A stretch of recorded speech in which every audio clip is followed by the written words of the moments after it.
Tu tu ne changes pas. Éternel, je m'appelle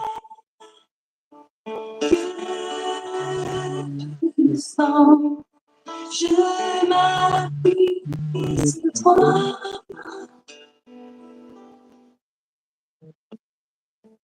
Et je vive à toi, car tu es mon Dieu. Oui, je crie à toi, j'ai besoin de toi.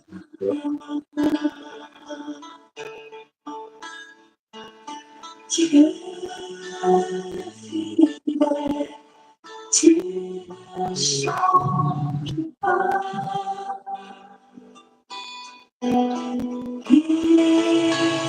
Éternel, mon rocher, ma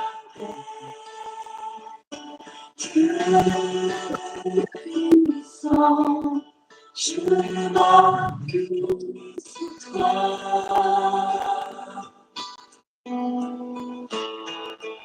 Et je crie vers toi, car tu es mon Dieu. Oui, je crie vers toi, j'ai besoin de toi. Tu es mon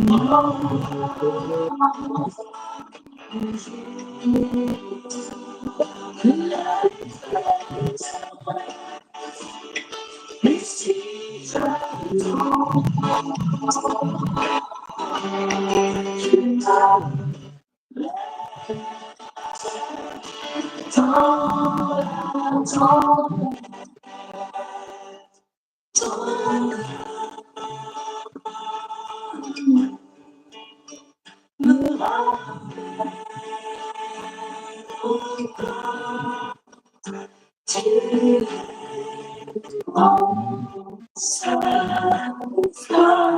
Seigneur.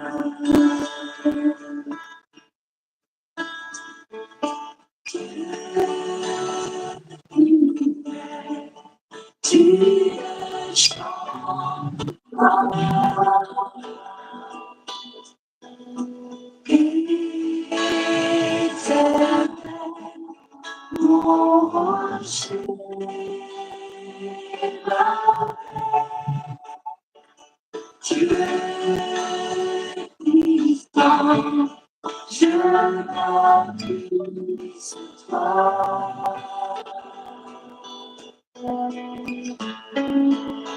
Je crie vers toi, car tu es mon Dieu. Je crie vers toi, j'ai besoin de toi. Tu es mon Dieu.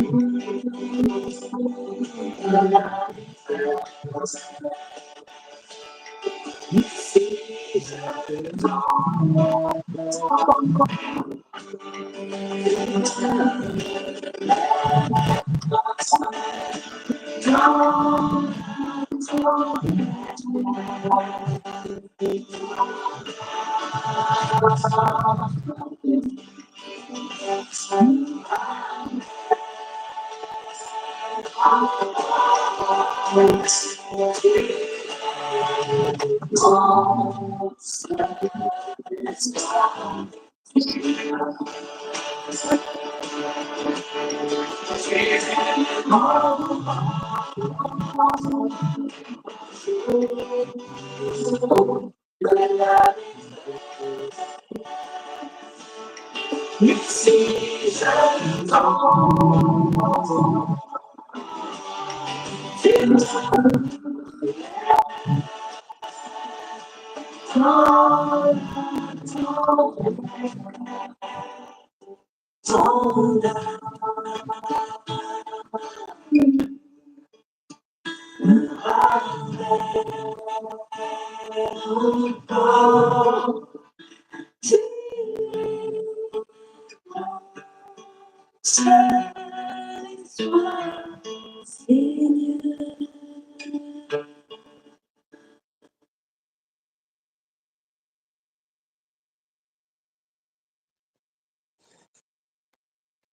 Amen.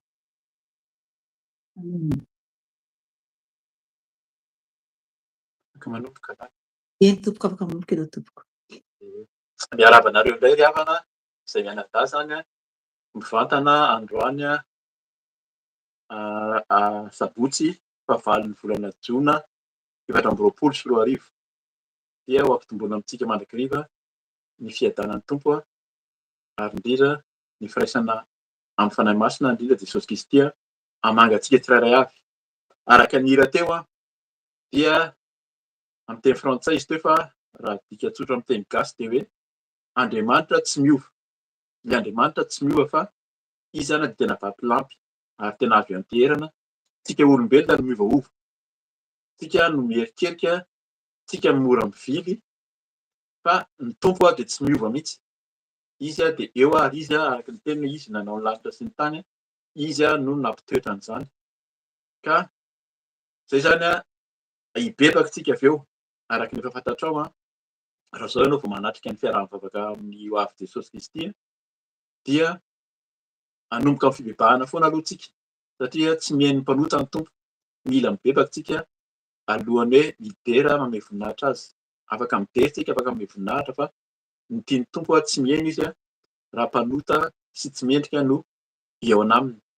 Ka ny tenin'ny tompo izay ho raisitsika. Efa tenin'ny tompo no naveriny foana izy tato ato fa ny tompo zany manana fomba hianambarany azy indray zany androany dia ao amin'ny Apokalipsy 7 ny 20. Zay zany aloha ny vakiantsika ny Apokalipsy 7 20 dia angatantsika ny fanahy masina mampafantatra hoe inona moa zany no tian'ny tompo hibebahantsika ny amin'izao fanarahana azy izao.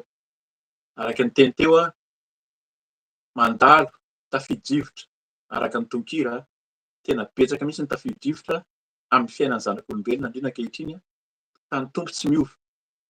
Dia hiaona amin'ny tompo tsika, hiverina amin'ny tompo tsika, hibebaka mba ho tanteraka eo anatrehany izany. Izy ilay marina sy mahay ny zavatra rehetra. Ho vakiantsika ny tenin'Andriamanitra ao amin'ny Apokalipsy 7 ny 20 ihany amin'ny anaran'i Jesosy. Indro mitsangana eo am-baravaranao ka mandondona, raha misy mihaino ny feoko ka mamono varavarana dia hiditra ao aminy aho ka hiara-misakafo aminy ary izy amiko. Averika ihany zany amin'ny anaran'i Jesosy hoe indro mitsangana eo am-baravaranao ka mandondona, raha misy mihaino ny feoko ka mamono varavarana dia hiditra ao aminy aho ka miara-misakafo aminy ary izy amiko. Amen.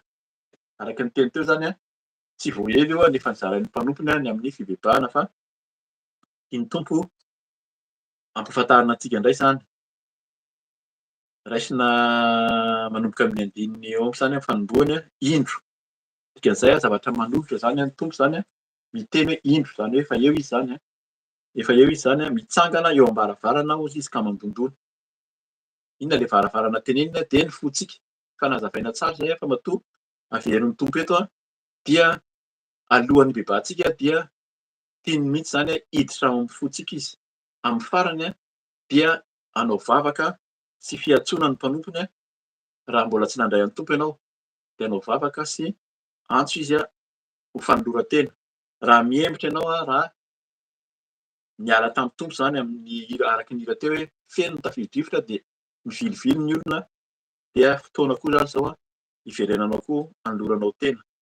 Fa ny tenin'ny tompo eto hoe mitsangana eo am-baravarana aho ka mandondona. Efa nazavainy tamin'izany fa rehefa mitsangana eo am-baravarana ny tompo raha ny ala trano izy zany dia anjarantsika tsirairay avy ny mamono varavarana. Zany ny tompo tsy manery araka ny fiteny mahazatra hoe tsy manao forcé, tsy manery izy fa anjarantsika no mamoha ny varavarana ahafaha miditra. Ka androany raha tonga amintsika indray ny teny hoe efa nivoahanao tokoa hoe ny varavarany fonao hidiran'ny tompo dia misaotra ny tompontsika. Raha mbola tsy namoha ianao, mbola tsy fantatrao izy maro mijanona Jesosy zany. Jesosy moa zany primeto. Raha Jesosy ho avy izy efa tonga tetỳ amin'izao tontolo izao izy dia lasa niakatra any an-danitra any, fa ho avy indray izy handray ny olony. Anisan'ny tafakatra ve, anisan'ny ampakarina ve tsika? Dia raha mipetraka ao amintsika izy dia hiakatra, fa raha tsy ao izy dia hiala tao izy. Voakitsika moa zany ny teny rehefa avy eo fa manambara an'izay. Inona no teneniny hoe mandondona izy ka anjarantsika zany manokatra ny varavarana na tiantsika hiditra izy na tsy tiantsika. Betsaka ny olona amin'izao fotoana izao mandà mihitsy anjara atao hoe Jesosy Yeshua Amasia, izay ny anarany amin'ny teny hebreo. Tsy mety mandray izy fa heveriny zareo fa tsy misy zan'Andriamanitra zany aloha voalohany indrindra, ary tsy misy koa ilay Jesosy Kristy zanak'Andriamanitra. Fa tsika dia mahafantatra mihitsy, misy be dia be ny fidona vavolombelona mampirisika antsika hijery ny vidéo amin'ny YouTube zany ho avy Jesosy Kristy, fa betsaka mihitsy ny famanginy tompo na amin'ny mpanompony ary. Misy moa zany ny toby masina izay efa nisokafan'ny tompo efa nisokafany amin'ny Madagasikara, dia misy ireo olona izay natsoa nipetraka ao zany ny ankizy ary dia tena vanginy mijoro vavolombelona. Ka mampirisika anao ahafahantsika zany no tiana lazaina amin'izay hoe mila mino tsika fa velona ilay Jesosy Kristy arahantsika eo ary mamaly vavaka. Dia mandondona izy zany anjarantsika ny mampiditra na tsy mampiditra azy. Raha misy mihaino feo kosa izy ka mamono varavarana dia hiditra ao aminy aho. Dia zany mila maheno ny feon'ny tompo aloha zany, ilay feon'ny tompo ny feony dia izao fiantsoantsika izao zany. Ahoana ozy izy ny fafantatra raha tsisy miteny? Izao zany no manilaka ny tompo hoe ndahana teneno ampahafantariny olona fa zahako ilay Jesosy Kristy nandresy ny fahafatesana ary anton'ny zavatra rehetra araka ilay hira teo tsy miova izy fa azontsika ianteherana. Dia izay mahatonga ny hoe ambarao raha misy mihaino ny feon'ny tompo dia izao fitoriana ataontsika izao zany, fitoriana ataonay. Ianao koa afaka mitory rehefa mandray an'i Jesosy, tsy misalasala, tsy matahotra, fa mila mahafantatra tsara mihitsy zany hoe iza ilay Jesosy Kristy arahana, dia mihaino ny feony. Ny tenin'Andriamanitra koa zany tena feon'ny tompo izay zaraintsika hoe maninona no maka tenin'Andriamanitra hazavaina rehefa ny alohan'ny bebaka zany na misy tenin'Andriamanitra hazavaina. Raha misy mihaino feoko ka mamono varavarana, misy zany miteny ny tompo dia mihaino ianao, misy manafy tsofina. Zay ilay izy. Na dia eo ary misy mandondona dia manafy tsofina, hitantsika mihitsy amin'izao fotoana izao. Matahotra ny olona rehefa misy mandondona ao am-baravaranao dia matahotra tsy mampiditra. Na amin'izao fotoana izao ampatsahivon'ny tompo eto mihitsy angambany izay, satria zavatra miseho mihitsy zany izao amin'ny aty Eropa, ny fanavakavahana volon-koditra sy amin'ny zavatra maro. Fa raha vao olona hafahafa tsy mitovy amin'ny zareo ianao dia tsy hamoha trano izy. Matahotra ny olona. Ka izay ilay izy hoe raha matahotra ny tompo ianao, mandondona izy mitsangana eo am-baravarana, raha maheno ny feony ianao dia anjaranao ny mamono varavarana, fa tsy tokony hatahotra, fa Andriamanitra tsara eo mahery mamindra fo ary mamaly vavaka. Dia inona no teneniny hoe mamono varavarana dia hiditra ao aminy aho. Rehefa manokatra varavarana zany dia hiditra ny tompo. Inona no ataony eo rehefa miditra ao izy? Eto mahagaga, eto zany tena tian'ny tompo amafisina mihitsy amin'ity teny ity, ka hiara-misakafo aminy. Mahagaga zany hoe ahoana no hoe miara-misakafo? Inona moa ilay sakafo hiaraka hohanina amin'i Jesosy? Raha olona mbola tsy nandray an'i Jesosy ianao dia inona ny zavatra tokony hatolotra ao amin'ny tompo zany? Sakafo tahaka ny ahoana no menao azy? Eto dia mahatsiaro mihitsy hoe matoy ny olona anankiray manaiky, araka ny tenin'i Jesosy eto zany hoe fa dia hiara-sakafo aminy dia tiany aloha zany ilay sakafo, dia tiany koa ilay hainao zany, zavatra karakarainao dia tiany Fa misy olona raha tsy tia raha olona sainao zany ka efa hitany ianao hoe tsy ho namanao sakafo ianao dia hoe miala tsiny fa tsy afaka misakafo na tsy tiany fotsiny mitsotro zao sakafo. Fa ny tompo zany dia tena vonona mihitsy ihinana zay sakafo atolotra ao, inona le sakafo atolotra ao. Ianao zany manolotra an'ilay sakafo koa. Araka ny teny eto zany ianao no mamono varavarana dia ianao no mihaino feony dia ianao no manolotra sakafo. Tsika moa zany, tsika daholo izay nefa manolotra ny fontsika, manolotra ny tenantsika fa izy tonga hiaro sakafo amintsika, izany hoe tena hoe toetra ao amintsika dia ary nda mafisy mihitsy ary izy ambiko. Tsy ataoko hoe mpanompo intsony ozy izy fa tena ataony sakaiza dia tena hiaraka aminy mihitsy. Vakiana kely ny 580 eo ambony eo dia mampahatsiahy antsika zany hoe amin'izany hoe fivavahana izany aminaran'i Jesosy. Izay rehetra tiako no anariko, tsy faiziko, koa mahazo toy ianao ka mibebà. Raha mandalo famaizana antsika, mandalo fitsapana, mandalo fotoan-tsarotra dia inona ny tenin'ny tompo? Tena tiany ianao ozy izy dia anariny sady faiziny. Zavatra faiziny izany mafimafy rehefa manafay ny tompo fa inona ny teneniny hoe mahazo toy ianao ka mibebà. Mila mazoto tsika dia hibebaka tsika avy eo hametraka ny tenantsika amin'ny tompo mba tena dioviny tanteraka mba tsy ho very maina ary hangataka amin'ny tompo mihitsy. Tena hiaro sakafo amintsika izy zany. Ny fahitany efa nomen'ny mpanompony dia ny tompo efa manomana sakafo tsara be mihitsy any an-danitra any. Izay no tena izy zany hihiditra hiaro sakafo aminy amintsika ny tompo, nefa izy mihitsy nefa manomana sakafo antsika amin'ny latabatra tsara any amin'ny fanjakan'ny lanitra any. Izay nen'i Jesosy, izay foana ny teneniny. Ny fanjakany tsy etỳ an-tany fa any an-danitra any ka mba hiomana hitondra antsika hiaro sakafo aminy any an-danitra any zany. Dia ampaherezana antsika ny 1:20 aminaran'i Jesosy hoe izay mandresy dia avelako hiara-mipetraka amiko eo ambonin'ny seza fiandrianako tahaka ny nandreseko sy niarahako nipetraka amin'ny raiko eo ambonin'ny seza fiandrianana. Izay ilay izy hiaona amin'ny tompontsika amin'ny seza fiandrianana any an-danitra any fa mila mandresy ny fakam-panahy, mila mandresy ny asan'ny maizina fa hibebaka tsika anatona ny tompo. Eto tsy tantara lavitra ny amin'ny fiangonan'ny Laodikia fa i Laodikia io dia fiangonana tenenan'ny anjely mihitsy zany tamin'ny Jaona nampitenenan'ny fanahy masina fa mieritreritra ireo fa hoe milamina, hoe manan-karena, milamindamina ny fiainanay fa tenenin'ny tompo mihitsy. 7:70 aminaran'i Jesosy amin'ny Apokalipsy 7 teo aminaran'i Jesosy hoe fa hoy ianao manan-karena sady miary fananana be aho ka tsy misy na inona na inona mahory ahy. Kandro tsy fantatrao fa ianao no ilay ory mahantra, malahelo, jamba ary hitanjaka. Izay zany hiverina amin'ny tompo tsika fa tsika na dia mihevitra hoe milamina ny fiainantsika raha tsy eo ny tompo dia ho faiziny ary anariny. Tsy mora rehefa hanafay izay ny tompo, mila mitandrina tsika fa andao tsika hibebaka hiverina amin'ny tompo. 9:20 aminaran'i Jesosy koa manoro hevitra anao aho hividy amiko volamena voadio tamin'ny afo mba hanan-karena ianao ary fitafiana fotsy hotafianao mba tsy hisehoan'ny henatrao noho ny fitanjahana ary odi-maso ahosotro ny masonao mba hahiratanao. Amen. Dia vakiantsika ihany eo amin'ny tantara faharoa toko fahafito. Vakiako izy io manambara an'izay koa hoe hibebaka tsika. Ny olona tena efa mahafantatra io zany eto indray zany ilay olona mihevitra hoe zanak'Israely taorina ny nanaovana ny nanokanana ny tempolo tamin'ny andron'i Solomonina dia namangy azy mihitsy ny tompo fa mila tena hoe tafahoana amin'ny tompo mihitsy zany fa raha tsy izany dia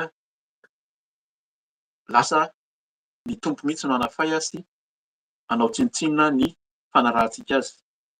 Vakiako ny tantara faharoa toko fahafito nanomboka amin'ny 2:12 aminaran'i Jesosy. Noho ny alina dia niseho tamin'ny Solomonina ny tompo ka niteny taminy hoe efa reko ny vavaka nataonao ary efa nofidiako ho ahy ity toerana ity ho trano fanolorana fanatrika. koa indro raha mampiantona ny andro aho ka tsy misy ranon'orana latsaka, na asiako mandany ny tany ny valala, na andefasako arety mandingana ny oloko. Raha ny oloko izay nantsoina amin'ny anarako no avy hanetsi-tena ka hivavaka sy hitady ny tavako ary hiala amin'ny ratsy fanaony, dia hiaino any an-danitra aho ka hamela ny heliny ary ahasitrana ny taniny. Ary izao dia hiratra ny masoko ary ny sofiko dia hiaino ny vavaka izay atao amin'ity toerana ity. Efa nofidiako sy nohamasiniko ity trano ity mba hitoeran'ny anarako mandrakizay, ary ny masoko sy ny foko dia ho ao mandrakariva. Zay zany le mandondona ny tompo ka raha miditra ao amintsika dia izany ny ataony, fa misy araka ny teny teo, misy arety mandingana mandehandeha raha zao tontolo izao, misy fahamaizana, misy loza. Fa raha tsy manana ny tompontsika, tsy tafaray aminy, dia ireo faharatsiana ireo zany no hiatra amin'ny fiainantsika. Fotoana izao hiverenantsika indray zany, araka ny efa nambara teo, raha zao ianao vao miditra dia hisy vavaka fanoloran-tena sy fanavaozana ny fanoloran-tena rehefa avy eo, ka atolory ny fonao sy ny tenanao an'ny tompo handray azy ho tompo sy mpamonjy.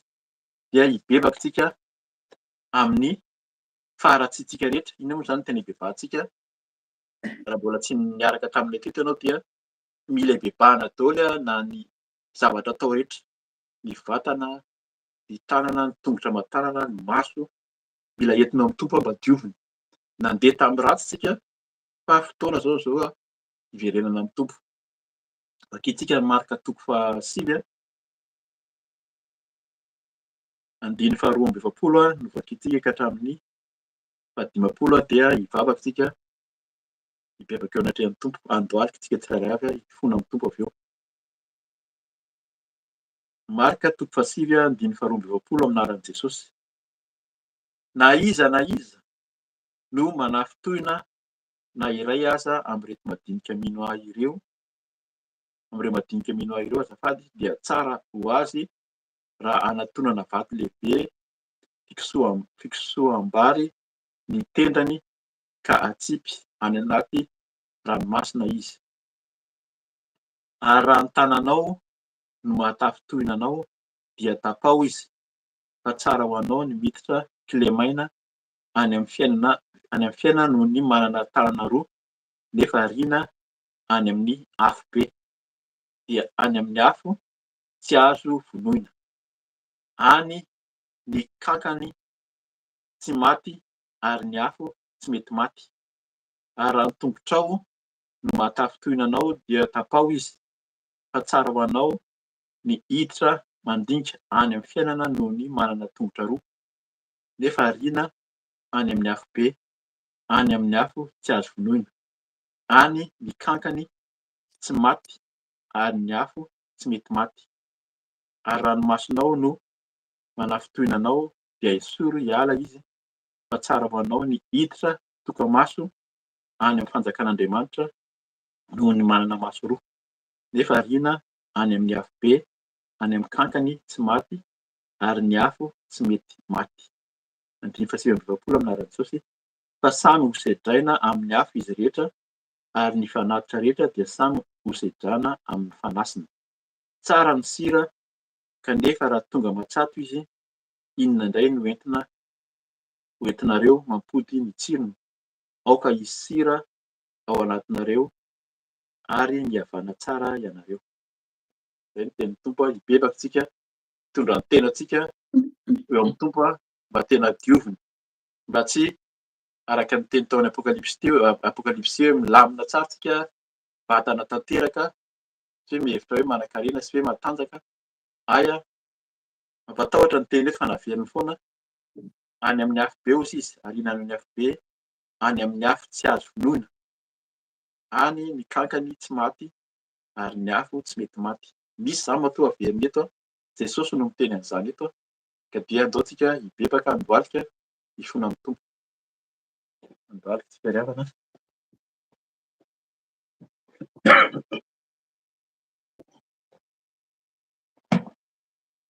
Davaka tsika. Eny ray eo, manatona anao izahay hampanetretena. Tonga aminay ny teninao dia menatra sy mangahy ahy tokoa izahay. Izay no miovaova, ny fonay dia miovaova isan'andro. Ary izahay tsy mahafantatra fa ianao kay ilay Andriamanitra tsy miova. Ianao ilay tia anay araka ny teninao foana, fa izaho rehefa tia dia tia hatramin'ny farany. Tian'ny olombelona ianao ka naniraka ny zanakao ilay tokana ho famonjena, ho fanavotana ny ranon'i Jesosy Kristy ampy manadio narotsaka ao teo amin'ny hazofijaliana indray mandeha monja. Fanatitra indray mandeha no nataonao Jesosy ho fanadiovana, ho famondram-po aminay. Tandremo izahay mifono aminao. Manasa anao sady izahay Tompo hiditra ao amin'ny fonay, hiditra amin'ny tenanay mba hiaro hisakafo. Ankasitrao ny sakafo izay homaninay Jesosy dia ny fonay izany no fonay mba ankasitrao. Kanefa manatona anao izahay hampanetretena satria vao miratra iny masoandro iny vao miratra ny andro dia ratsy ny fisainan'ny fonay ka dia mifono aminao. Raha nandeha tokoa, nandeha tamin'ny lalana tsy araka ny sitraponao ny tongotra. Eny Tompo, aoka mba esorinao ny izay tsy anao rehetra. Tapatapahana amin'ny anaranao Jesosy ny nalehan'ny tongotra tsy araka ny sitraponao nandeha tamin'ny faharatsiana, nandeha tamin'ny fahalotoana. Androany dia mifono aminao satria izany no fandehananay any amin'izao tontolo izao. Eny Tompo, mifono aminao raha izany no nahafaly anay, izany no nahafaly satria tsy nahafantatra androany izahay dia ampahafantarinao fa tsy tianao izahay handeha hiazakazaka ny amin'ny boîte de nuit, ny any amin'ny bara, amin'ny fisotro toaka, ny any amin'ny jangajangana toerana tsy araka ny sitraponao hifonana aminao izany dia diovy ny tongotra tsirairay avy mba tsy ho izay izao Jesosy no sakanana noho ny zavatra nalehan'ny tongotray fa sasao amin'ny rano soa ny tongotray ka dia avao izahay mba tafiditra amin'ny fanasana izay homaninao any an-danitra any. Tahaka izany koa ny tananay nandray nampiasa ny zavatra maro tsy araka ny sitraponao. Betsaka ny raisin'ny tanana zavatra natao tsy araka ny sitraponao dia mifono aminao ankehitriny. Diovy ny tananay Jesosy. Eny ny tananay n'inona tanana niraisinay, zavatra niraisina, teninao ary fa tianao izany tapaka ho tapahana ny tanana raha ratsy ny zavatra niraisina, ratsy ny zavatra natao. Kanefa androany dia tapahana tokoa, tapahana amin'ny anaranao, tapahana amin'ny herin'ny fanahinao masina, ny asan'ny maizina amin'ny zavatra rehetra niraisin'ny tanana nalehan'ny tongotra, tapatapahana amin'ny anaran'i Jesosy Kristy. Aoka ianao no hanadio amin'ny ranao soa ny tananay, ny tongotray Jesosy. Tahaka izany ny zavatra hitan'ny masonay. Betsaka ny zavatra jeren'ny masonay Jesosy mampifily ny fo, mahatonga fanahiana, mahatonga tsy finoana. Zavatra hitanay aty amin'izao tontolo izao, eny Jesosy hifonana aminao indrindra raha feno tsaratsara izay hozy ianao satria tsy tianao izay hitsara fa tianao izay hanaiky ny sitraponao rehetra. Ny zavatra miseho rehetra dia mahasoa indrindra raha tena ao aminao izay araka ny teninao amin'ny tantara faharoa teo Jesosy. Raha ny oloko izay natsoina amin'ny anarako hozy ianao no avy haneritena sy hibebaka dia maly ianao hamindra fo. Bebaka aminao izay Tompo. Tianao izay azoto mibebaka Tompo. Bebaka aminao izay ny amin'ny fahalotoana rehetra, ny amin'ny hitan'ny masonay, ny amin'ny zavatra ren'ny sofinay koa. Izahay dia maheno zavatra ratsy. Eny na dia ny zavatra ambaran'ny vavanay ary ny molotray dia miteny ratsy, miteny fitaka. Mifono aminao Tompo.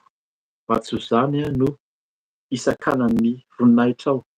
Raha tianay ianao Jesosy tena hitoetra ato amiko, ato anatinay Tompo ka dia hiaro hisakafo. Raiso Jesosy ankasitrao ny sakafo izay atolotra dia ny fonay izany, ny foko Jesosy.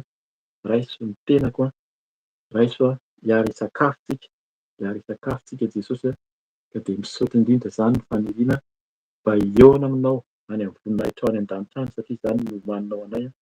Ianao hozy ianao ilay mipetraka amin'ny seza fiandrianana miaraka amin'ny rainao ka dia ahita ny voninahitra ao any amin'ny seza fiandriananao izay. Iza vonona mibebaka miala amin'ny faharatsiana, mampiditra anao amin'ny fony Jesosy satria mandondony eo am-baravarana ianao ka dia midira Jesosy, midira manjakà tanteraka ao anatiko, manjakà tanteraka ao anatinay ary indrindra tsy ho very izao fotoana izao fa raha mibebaka sy mifono aminao izay dia efa hanadio ianao ka hanavao anay Tompo. Dia misaotra satria ianao tia anay isan'andro dia sasao tokoa izahay satria ny afonao no tena manadio. diovinao tahaka ny volamena zay ary indrindra ho atafinao fitafy fotsy madio mangatsakatsaka hozy ianao ka dia adio zay tompo amin'ny rano hosoa le rano tena ampy manadio mangataka ny ranao sady angatahantsika ny rano tompo sotroina ny ranon'i Jesosy hanadio manapatapaka izay tsy hainao rehetra. Misotro ny rano ao Jesosy, manapatapaka, mandoro izay tsy hainao rehetra ao anatika ao ny aretina, ny loza, ny fikasan'ny Satana dia dorana amin'ny ranon'i Jesosy ary indrindra ny fanakana ataon'ny Satana dia tsy hanaketsy hanam-pahefana ka dia hitsangana koa handresy ny asany maizina, handroaka ny asany maizina, handroaka ny asany devoly izay mandresy hozy ny tompo dia hiara hipetraka hita ny voninahiny ka dia sahia mitsangana mandroaka ny asany devoly, ny asany maizina, ny menarana ela, ny Losifera, devoly ny Belzebuba dia tiana amin'ny anaran'i Jesosy Kristy. Mivoaka any efa rehetra nareo Satana, tsy hanaketsy hanam-pahefana devolin'ny Losifera.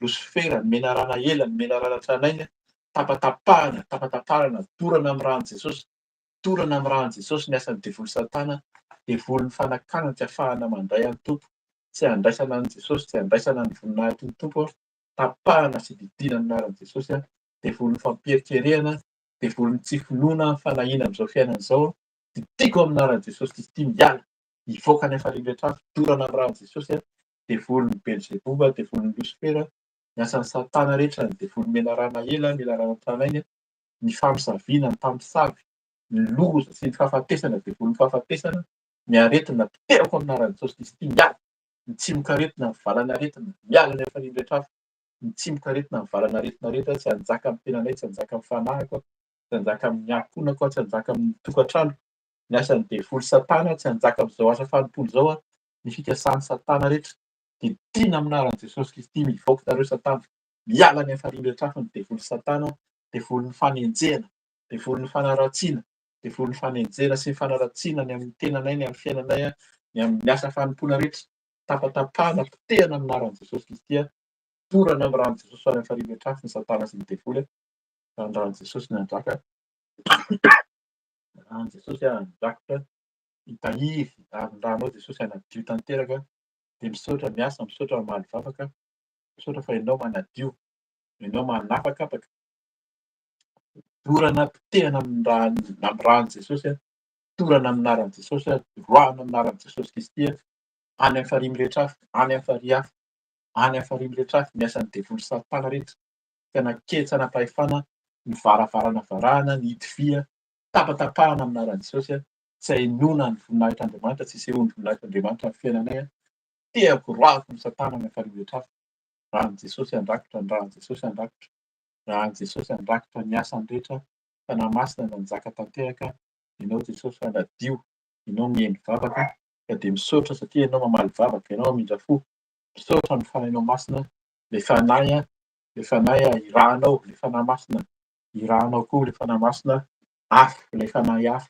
mandoro ilay fanahy afo apetraka ao amin'ny mpanomponao tsirairay avy dia hiara hipetraka aminay ianao, ho ao aminay ianao hisakafo ilay fanahinao masina, hitoetra aminay, hiteny hampafantatra anay ny sitraponao ka dia misaotra indrindra, miasa n'iza n'iza Tompo, nandray anao androany nanolotra ny niala tamin'ny fahotany, niala tamin'ny fahadalany, nibebaka tanteraka tamin'ny fony rehetra dia tsy ho aminazy ireo, tsy aminay tsirairay avy ny loza izay noteneninao teo na arety mandingana, na inona endrika loza, na inona fahafatesana, na inona fanakana ataon'ny Satana dia efa resy ao amin'ny farihy rehetra fa ny voninahitrao miasa, sitraponao tanteraka dia hita ny voninahitrao izao Jesosy hipetraka ao amin'ny seza fiandriananao, hahita hiaraka aminao amin'ilay rainao any an-danitra.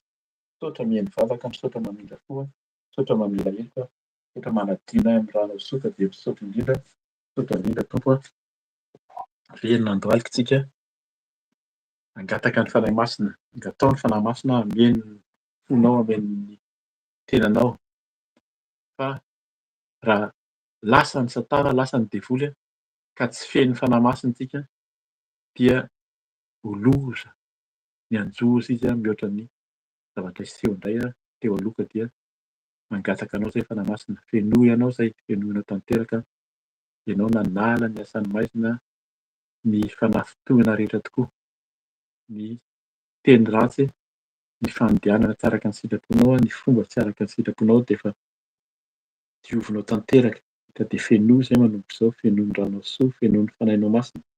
Ilay fanahy masina manolo-tsaina, manome fahendrena, ilay fanahy mpanazava, manazava ny ao anatinay, manazava ny tenanay, ny fiainanay manontolo.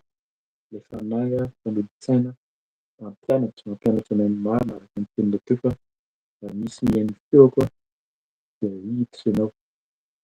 Dia mihira Tompo, ilay fanahy masina no hanokatra ny sofinay, ahaizanay mihaino ny feonao, ahaizanay mahalala ny teninao dia misaotra indrindra hiasa amin'ny mpanomponao, dia mbola hanambara ny sitraponao, hamangy ianao Jesosy, aoka tsisy feonay fa tsy ny feonao, aoka tsisy tanteraka fa tsy ny voninahitray irery ihany.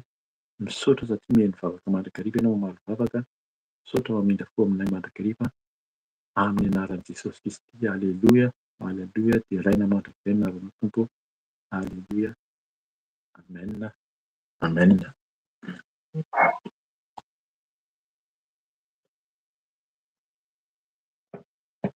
Amen. Misaotra ny Tompo santsika amin'ny tapany voalohany iny izay nahafahantsika nibebaka sy nanolotra ny tenantsika tamin'ny Tompo. Dia araka ny teny teo izany raha namono varavaran'ny fontsika isika dia hiditra izy hiaresa sakafo amintsika Jesosy, ka dia ho falitsika haharitra indray izany indrindra hihaino ny teny izay ampahirezan'ny mpanompony antsika izany ankehitriny, indrindra hiandry hatramin'ny farany ny amin'ny fanasana. Raha mbola tsy nanolo tena ho an'ny Tompo ianao izany dia fotoana no vavaka fanoloran-tena miaraka aminao izy, ary raha nihemitra sy valiana dia izay koa izany fanavaozana fanoloran-tena, ka dia voninahitra ho an'Andriamanitra irery ihany manao velomana amin'ny anaran'i Jesosy. Raha sitrapon'ny Tompo izany dia amin'ny heriny mbola mitohy eto izany fa ampitaiko amin'ny mpanompony Mama Felisia hitohy ny fotoana. Aleloia, amen. Amen. Aleluia, aleluia. Misaotra indrindra Tompo, misaotra ny Zokerika ny amin'ny fampibebahana. Tsara be ny ten'Andriamanitra izay nomeny antsika ny amin'ny fampibebahana, tena voninahitra ho an'i Jesosy. Mbola faly miarabanareo tsiraray avy aho amin'ny anaran'i Jesosy Tompo izany anio dia mahireza ny tsiraray avy Tompo. Raha tena nibebaka tokoa ianao dia ny henoanao Jesosy, ary efa hanokatra ny varavaran'ny fonao izany ianao ho an'ny Tompo, enga nefa nataonao izany. Dia mbô hiditra ao am-ponao tokoa Jesosy ka hiaraka hisakafo aminao. Ry hava malala amin'ny Tompo ny teny izay nomeny fanahy masina anio dia teny nomeny tamin'ny fotoam-bavaka izay niarahanay nivavaka izany tamin'ny alarobia lasa. Io ten'Andriamanitra io izany dia ny alarobia alina izany dia i Zokerika izany no mitondra ny ten'Andriamanitra. Dia no nefa nitondra ny teny izany dia zarainy anankiroa izany le izy. Dia ny anjara nomeny ahy izany dia sain'ny fanahy masina izany averiko an'io. Aleloia. Ho averiko an'io izany ho antsika tsiraray averan-tany, satria tena ilaina izany nizarako izany, satria tiany fanahy masina hifoha izany isika amin'ny teny izay omeny antsika izany anio. Ry havana hivavaka aloha isika hangataka ny fitarian'ny fanahy masina, dia afaka ianao miomana sahady mandray ny ten'Andriamanitra ao amin'ny bokin'ny Matio toko fahatelo ambin'ny folo, azafady, Matio toko faharoa ambin'ny folo dia manomboka amin'ny andiny fahatelo amby efapolo ka hatramin'ny fahadimampolo. Dia afaka homanao sady izany ny Baiboly eo an-tananao. Matio toko faharoa ambin'ny folo, andiny fahatelo amby efapolo ka hatramin'ny fahadimampolo. Amen. Iara hivavaka isika Tompo. Jesosy Tompo, ity aho. Indreto izay Jesosy io. Andray indray teny mba ameno ny fanahinay Jesosy. Azahoanay hery sy tanjaka Tompo. Andraisanay ny herinandro vaovao manomboka rahampitso. Jesosy io, efa miaratsy izao fiainanay izao. Eny, araka ny tenin'ny mpanomponao teo, dia maro tokoa ny zavatra miseho Jesosy eran-tany. Jesosy Tompo, indreto izay, ampaherezo foana Tompo, amboary foana, anaro foana zay Jesosy, mba ho tafiditra any an-danitra. Ka mangataka aminao fanahy masina oka ianao handray ny kontrola ny tenako manontolo, ka angina ny nofoko fa ianao no hiteny fanahy masina. Oka koa ianao no hiteny sy anova ny olona ho tsiraray averan-tany. satria anao rery ihany tompo no afaka ampifoany masom-panahany tsiraray avy. Ka misaotra Jesosy ary tena nokatra ny varavaran'ny fo tokoa ny tsiraray avy, satria ao no tranonao, tokony ho tranonao izany fona izany. Ka indreto izay Jesosy eo, hiaino indray ny teny izay omenao anay avy amin'ny alalan'ny fanahy masinao, ka mitenena fanahy masinao fa miaino anao izay. Aleluia. Amen. Ry havana, efa hitantsika zany ny ao amin'ny bokin'ny Matio, efa eo an-tananao bokin'ny Matio 12:20 13:50 ka hatramin'ny 50. Dia hovakintsika zany ny teny dia misy verset hafa omeny tompo rehefa avy eo anampiny zany io teny io. Ny teny dia misy titra anankiroa izy ireo. Ny ao amin'ny andininy 17 aloha dia ny titra eo amin'ny ilay teny dia hoe ny fiverenan'ny fanahy maloto. Amen. Hovakintsika zany ny teny.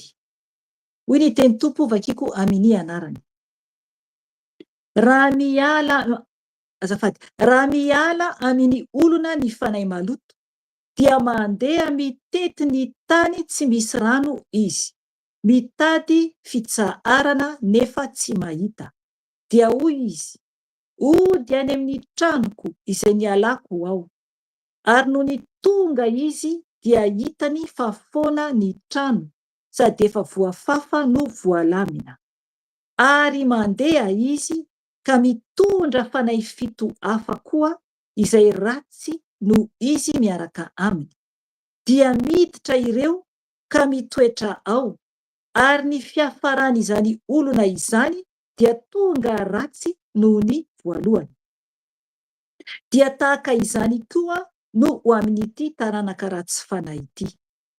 19:50 dia titra hafa indray hoe ny tena fianakavian'i Jesosy. Ary raha mbola niteny tamin'ny vahoaka Jesosy, indreo ny reniny mba amin'ireo rahalainy, nijanona teo alatrano nitady iresaka taminy. Ary nisy iray niteny taminy hoe, indreo ny reninao mba amin'ny rahalainao, mijanona ato alatrano mitady iresaka aminao. Fa namaly an'ilay nilaza taminy izy hoe, iza moa no reniko, ary iza no rahalaiko. Sady nanondro ny mpianany tamin'ny tanany izy no niteny hoe, indreo no reniko sy rahalaiko. Fa na iza no manao ny sitrapony raiko izay any an-danitra, dia izy no rahalaiko sy anabaviko ary reniko. Amen. Aleluia. Tsara be ny teny Jesosy. Aleluia. Saona ny tompo mihitsy nanomezany any mpanompony an'io teny io. Tena mamy ny teny tompo, na dia mamaky azy fotsiny ara. Asa natsapanao ngambany izany. Ry havana, eto dia i Jesosy no miteny. Zany hoe, raha raisintsika sary an-tsaina, i Jesosy miteny izany dia ohatrany hoe eo alohantsika izy. Izay le izy. Eo zany Jesosy miteny amintsika izany. Tamin'io fotoana io izy dia niteny tamin'ireo mpianatra sy ny vahoaka teo aloha. Fa eto izany ny tompo dia ny baiboly izay eo anoloantsika dia miteny amintsika zany izy. Zany hoe ny teny izay teneniny eto dia fampitandremana ny amin'ny fahavalo. Izay zany ny amin'ilay 7:50 ka hatramin'ny 5:50. Ry havana zava-doza be io, satria resaka fanahy maloto, resaka devoly zany. Jesosy zany nampafantatra izy zany ary kosa mampafantatra antsika zany izy zao hoe ny fanahy maloto rehefa miala amin'ny olona anankiray, raha mandroaka devoly zany ianao, oka ny olona izay mieritreritra foana tsy azo roahana ny devoly fa tsisy devoly zany, mila mitandrina tompoko.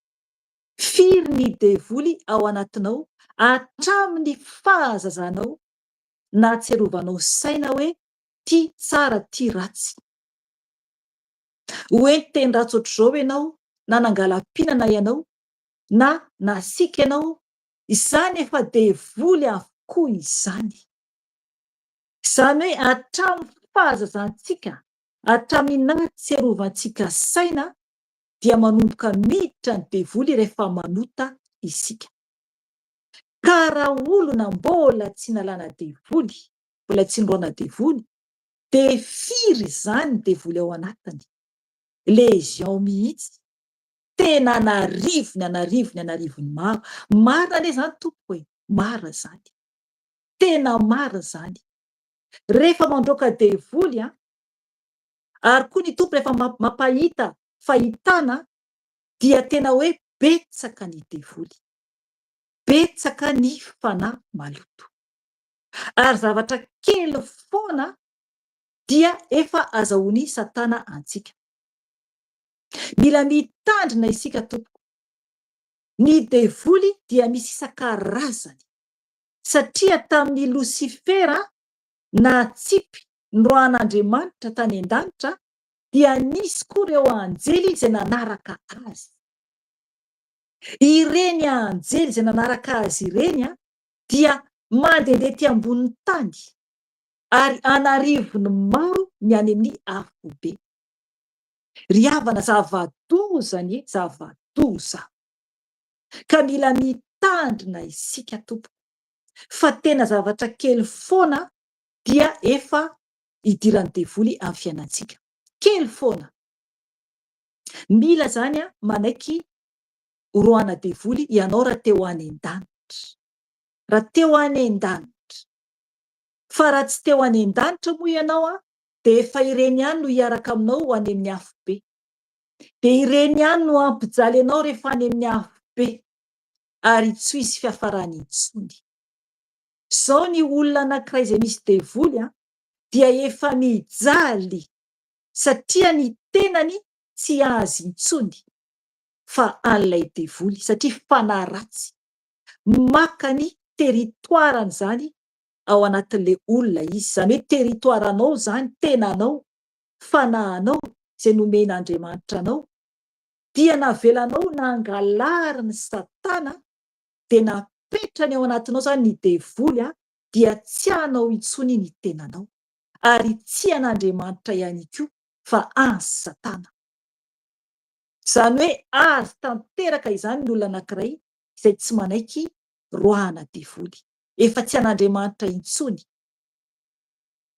Malahelo ny tompo amin'ny fanahy anankiray rehefa tsy mety mibebaka ny olona anankiray. Ry havana, hatramina zazakely anie, ankizy kely, tsy zazamenavava aloha fa ankizy kely efa misy anie any amin'ny afobe.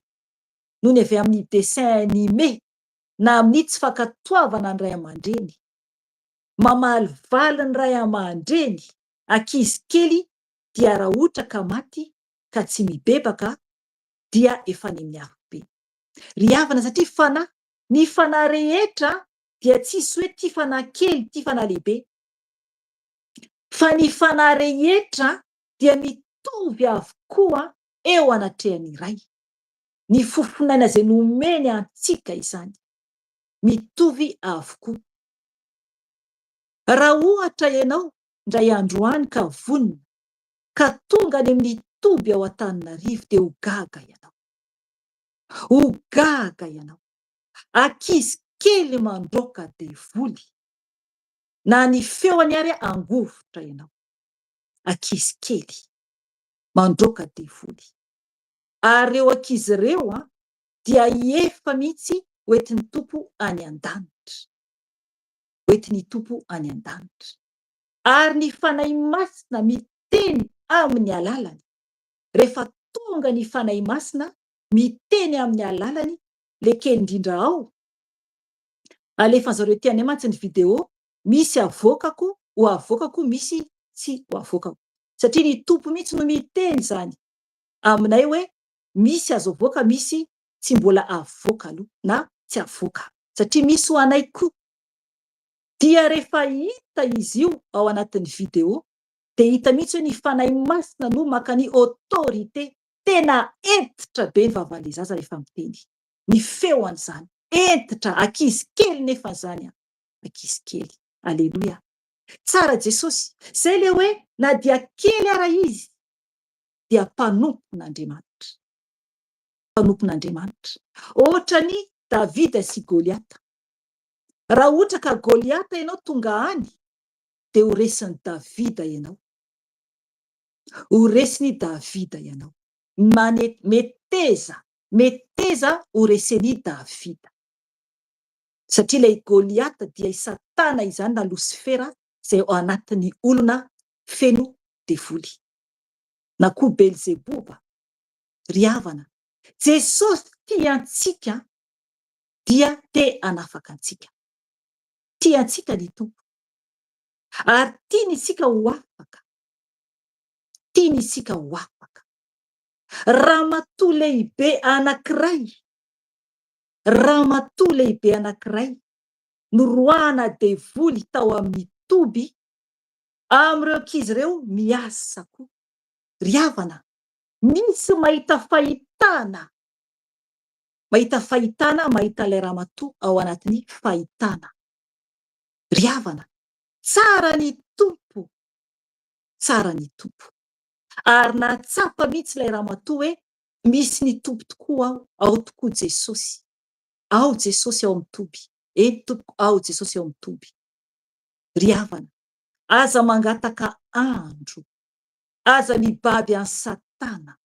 Fa ataony soavaly anie ianao. Ataony soavaly anie ianao. Raha tsy mety ho afahana. Na mpanompo sampy ianao, na mpanao fanafody ianao, na mpamosavy ianao, afeo an'ny Tompo an'ireo ankizy kely ireo ny zava-miafina rehetra. Aseho an'ny Tompo an'izy ireo. Asehony. Ary tsisy afaka miafina eo anatrehan'i Jesosy. Amen. Ry havana, izay no mahatonga ny ten'Andriamanitra tia miverina eto izany. Hafa ny fanazavan'ny fanahy masina azy tamin'izay tamin'ny alarobia alina mivavaka. Fa hafa ny tenin'ny fanahy masina aminareo eto amin'ny direkta. Miantso Jesosy ny hanafahany anao. Miantso anao Jesosy. Satria ho avy izy any amin'ny raha hoalanitra. Ho avy izy. Mitsoka ny trompetra izay ho avy Jesosy. Mitsoka ny trompetra izay ho avy Jesosy. Miverena aingana ao amin'ny sambony Jesosy. Miverena aingana. Ry havana, eto ny fanahy maloto. Hoy Jesosy Tompo. Eto ny fanahy maloto rehefa miala amin'ny olona anankiray izany, dia mandeha mitety ny tany tsy misy rano izy. Mitady fitsaharana nefa tsy mahita. Zay zany ny ataon'ny fanahy maloto rehefa miala amin'ny olona anankiray. Miteny amintsika zany Jesosy anio momba an'izay. Mila mitandra zany isika. Dia hoy ihany ny tompona anoy hoe, hoy ihany toizany hoe, dia hoy izy. Le fanahy maloto zany ny teny zany eto. Hoy zany le fanahy maloto. Lasa nandeha nitety tany izy zany any amin'ny tany tsy misy rano zany mitady fitsaharana. Zay zany nataony dia hoy zany le fanahy maloto avy eo, ody any amin'ny tranoko izay nialako ao. Ary no ny tonga izy dia hitany fa foana ny trano sady efa voafafa no voalamy. Amen. Ry havana. Eto zany ilay olona avy noroahina devoly dia nadidio zany tao anatin'ny tao. Madio zany. Jereo sara le ten'Andriamanitra. Tena hoe madio izy zany ao voafafa zany no voalamina. Zay ten'Andriamanitra hoe voafafa no voalamina. Le devoly na samy teny hoe ody any amin'ny tranoko ao. Tanareo zany mpangalatra izy. Mpangalatra anie Satany. Isika heverin'ny fahatranony mitandrema Tompoko, mitandrema mafy, aza manaiky mba ho ataony devoly hoe tranoko. Tsy iarahantsika amin'ny Satana mihitsy. An Jesosy isika.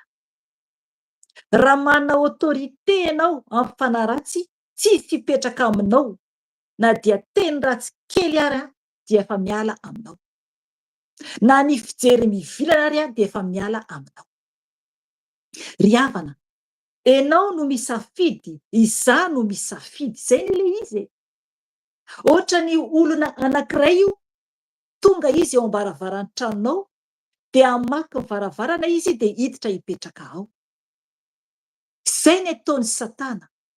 Manaiky ve ianao raha ohatra ianao ka ao an-tranonao dia tonga olona anankiray hiditra hamaky ny varavaran'ny tranonao, dia miditra ao izy dia ianao roahany mivoaka ianao. Iny le hoe roahana mivoaka iny, ianao afatotrany any amin'ny afobe ny fanahinao. Zafady, zay le izy. Zay le hoe roahana mivoaka. Fa izy zany no manjaka ao anatinao. Zay ny le izy. Maka ny tenantsika izy mba ho azy. Zay no fandriky Satana amintsika zanak'olombelona. Eto zany, ny teny zany ny tompo. Fa rehefa miala amin'ny olona ny devoly, to atao hoe devoly, satria fanahy maloto. Rehefa miala amin'ny olona zany ny devoly, dia mandeha mitety ny tany tsy misy rano izy. Mitady fitsaharana nefa tsy mahita. Tsy mahita fitsaharana izy any amin'ny tany karakaina izany satria maina. Maina zany izy zany dia mitady hoanina. Hoanina. Ny tenantsika io, fanahintsika io harapany io. Ny fanahintsika io ho angalariny hoentiny any amin'ny afobe. Dia noho avy eo, rehefa mandehandeha any izy zany, dia miverina izy rehefa avy eo, miverina izy, mila mitandrina antsika. Miverina izy dia hitany izany ilay trano. Hitany izany ilay trano fa foana. Hitany izany ilay trano, azafady, hitany izany ilay trano sady voafafa zany. Hoy foana ka. Averiko kely vakina mihitsy hoe, ary noho ny tonga izy dia hitany fa foana ny trano, sady efa voafafa no voalamina. Amen. Zay le izy. Efa nidiovina zany, efa nalana devoly zany ilay olona. Dia efa madidio zany le olona satria tsisy devoly intsony. Zay ny le izy. Rehefa afaka devoly ny olona anankiray, dia tokony tonga dia asianany fanahy masina. Mangataka amin'ny tompo, tsy akory antsika no manisy ny fanahy masina. Tsy akory isika. Fa ny tompo no angatahana ameno aingana. Eo no eo ihany. Eo no eo ihany ny fanainy amin'ilay olona. Amin'ilay olona. Mba ho feno ny fanahy masina ilay olona. Dia amin'io fotoana io ilay olona tsy banga intsony. Alleluia. Tapaka kely eo. Maheno tsara ve tompoko? Alleluia. Sotran Jesosy. Sotran tompoko. Dia mila zany ilay olona angatahana amin'i Jesosy ho fenonany fanahy masina. Za moa zany tsy mampianatra eto hoe ahoana fandroana devoly rehefa eo zany le hoe le olona roana devoly satria manjary lava be.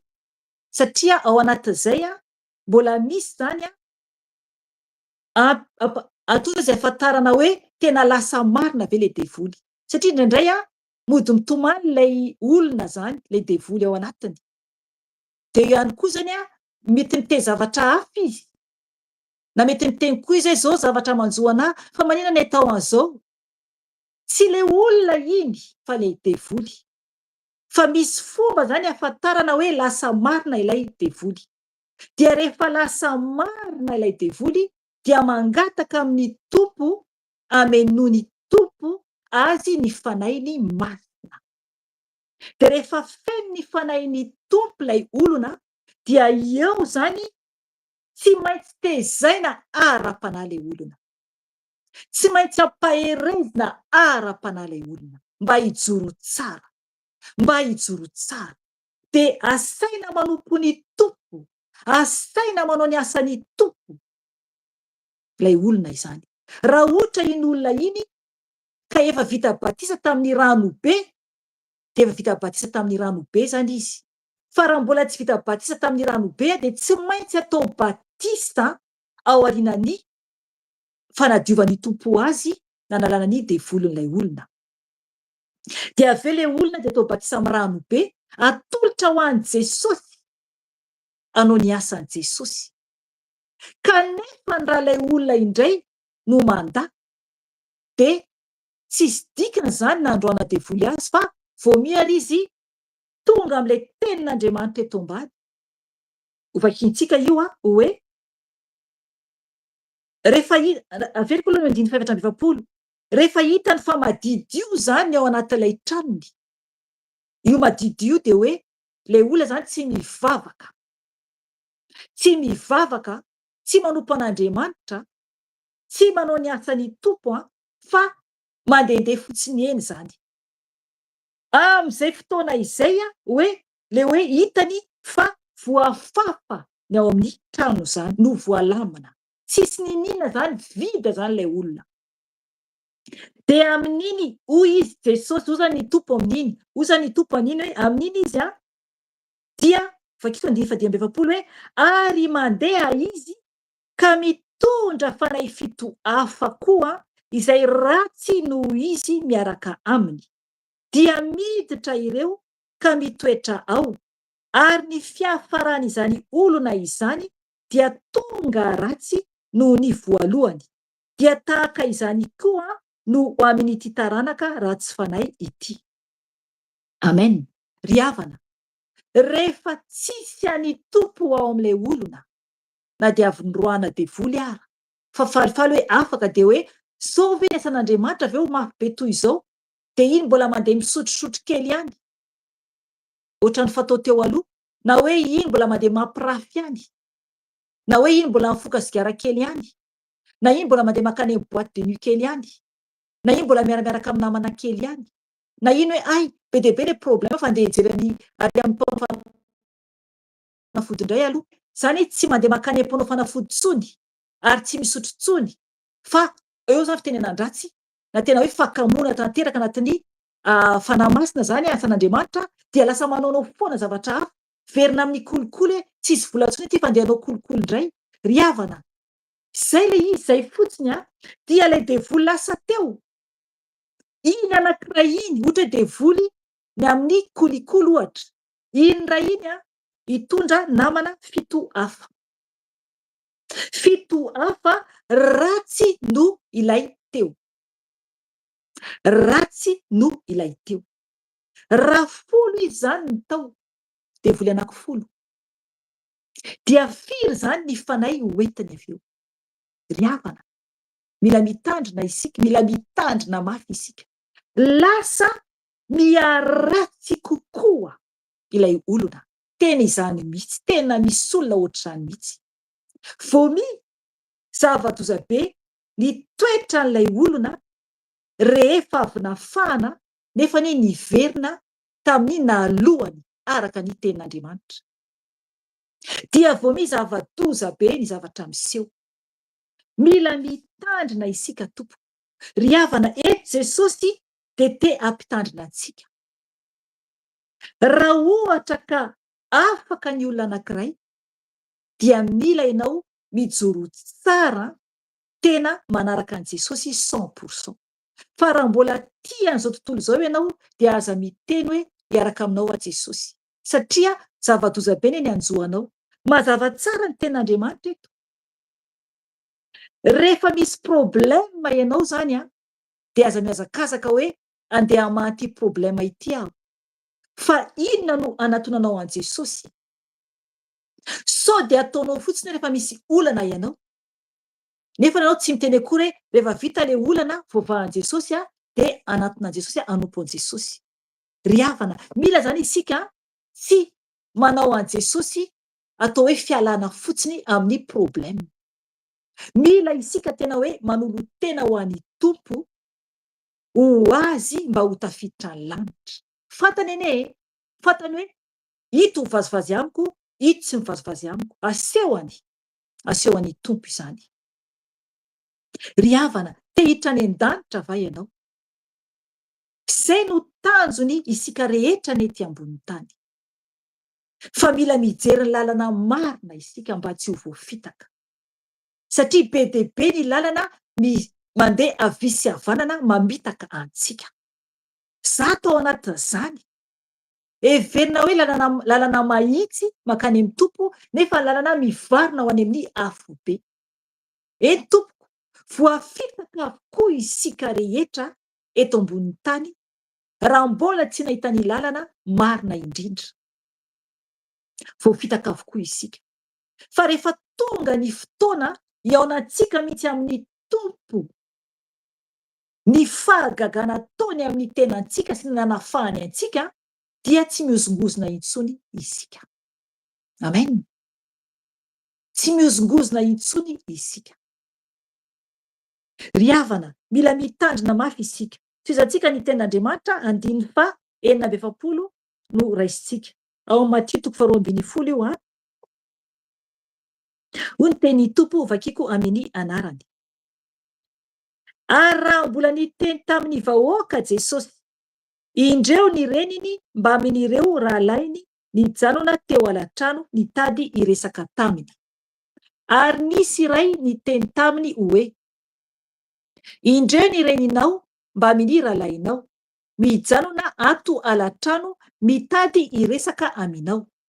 Fa namaly ilay nilaza taminy izy hoe, iza moa no reniko ary iza no rahalaiko. Sady nanondro ny mpianany tamin'ny tanany izy no niteny hoe, indreo no reniko sy rahalaiko, fa na iza no manao ny sitrapony raiko izay any an-danitra, dia izy no rahalaiko sy anabaviko ary reniko. Amen. Ry havana, eto zany ny tompo tarinany ilay nanambarany momba ny amin'ny fanahy maloto, dia eto ambany izy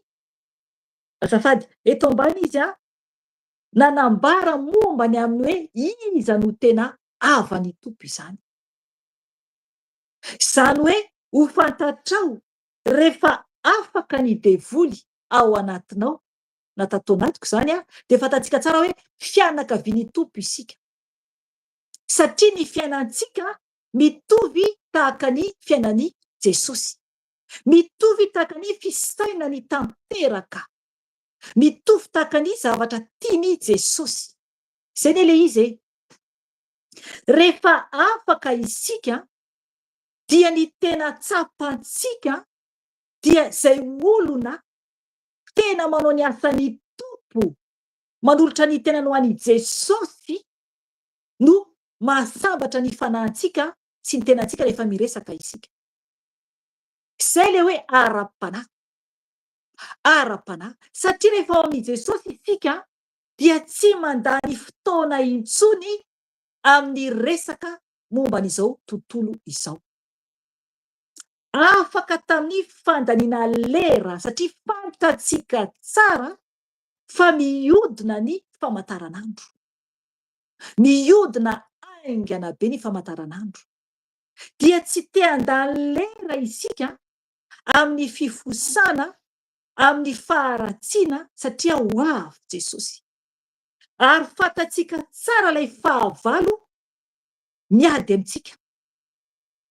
Fantatsika tsara hoe zao le toetra n'io fahavalo io, zao ny toetra Losifera, zao ny toetra Satana. Fantatsika tsara io. Ry havana, izay le hoe nahatonga ny Jesosy ny teny eto, averiko ny tenin'Andriamanitra. Hoy ny tenin'Andriamanitra hoe, ary raha mbola niteny tamin'ny vahoaka Jesosy, ajanoko hatreo aloha. Eto zany ny tenin'Andriamanitra dia niteny hoe, ary raha mbola niteny tamin'ny vahoaka i Jesosy. Rehefa miteny vahoaka moa Jesosy, inona no ataony? Mampianatra. Mampianatra eny an-tendrombohitra izy. Mampianatra eny ivelany izy. Mampianatra ao amin'ny sinagoga izy. Efa niteny ny tompo hoe ny asany iray zany io no sakafony. Ary efa niteny ihany koa ny tompo hoe anao ny asan'Andriamanitra no natongavany ety. No natongavany ety ambonin'ny tany. Anao ny asa. Dia niteny foana rehefa miteny ny tompo ato amin'ny tenin'Andriamanitra zany, dia misy foana zany niteny ato hoe nandeha nitory teny an-tendrombohitra Jesosy, nandeha nitory, nandeha nandroaka devoly Ny asan'ny tompo foana zany no nambarany ato ny amin'ny asan'Andriamanitra, ny asany satria izy no Andriamanitra. Izy no Andriamanitra ilay tonga nofo tetỳ ambonin'ny tany. Ilay telo fahiray, ilay zanak'Andriamanitra. Ry havana.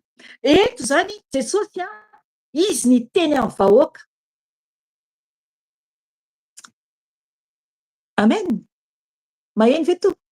Miala tsiny fa tapaka kely koa le ina moa ty le réseau ratsiratsy le réseau aty aminay am'izao de miala tsiny indrindra tompo fa ny zava-dehibe rehefa ohatra ka mare tsara ianareo de isaorana an' Jesosy. Amen. Eto zany Jesosy dia nanambara zany hoe ny ten'Andriamanitra dia manambara hoe mbola ny teny tamin'ny vahoaka zany Jesosy. Zany hoe eo ampampianarana izy zany, mampianatra ny vahoaka izy zany. Mety teo am-pitoriana teny angambany izy.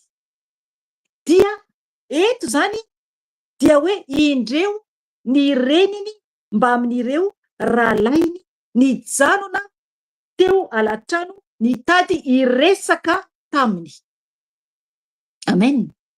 Ry havana, teo alatrano ny reniny, ny rahalainy. Ato amin'ny bokin'ny Lioka miteny koa izy eo hoe ny anabaviny koa zany teo.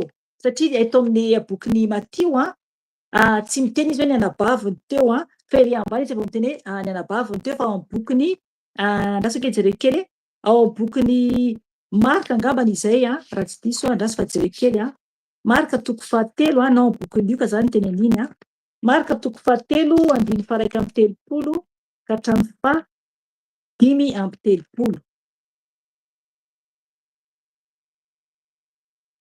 Marka 7 ao amin'ny Lioka ka, ao amin'ny bokin'ny Lioka le izy, ao amin'ny bokin'ny Lioka 7 andiny faha 9 ambin'ny 10.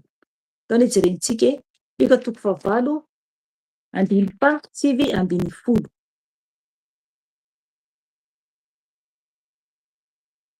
Lioka 7 andiny faha 9 ambin'ny 10 ka hatramin'ny faha 1 amby 20.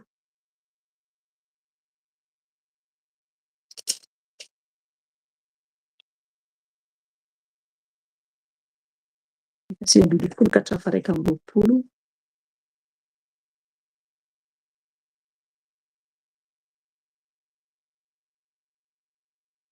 Sa atao amin'ny Lioka ka atao amin'ny Marka angambany izy.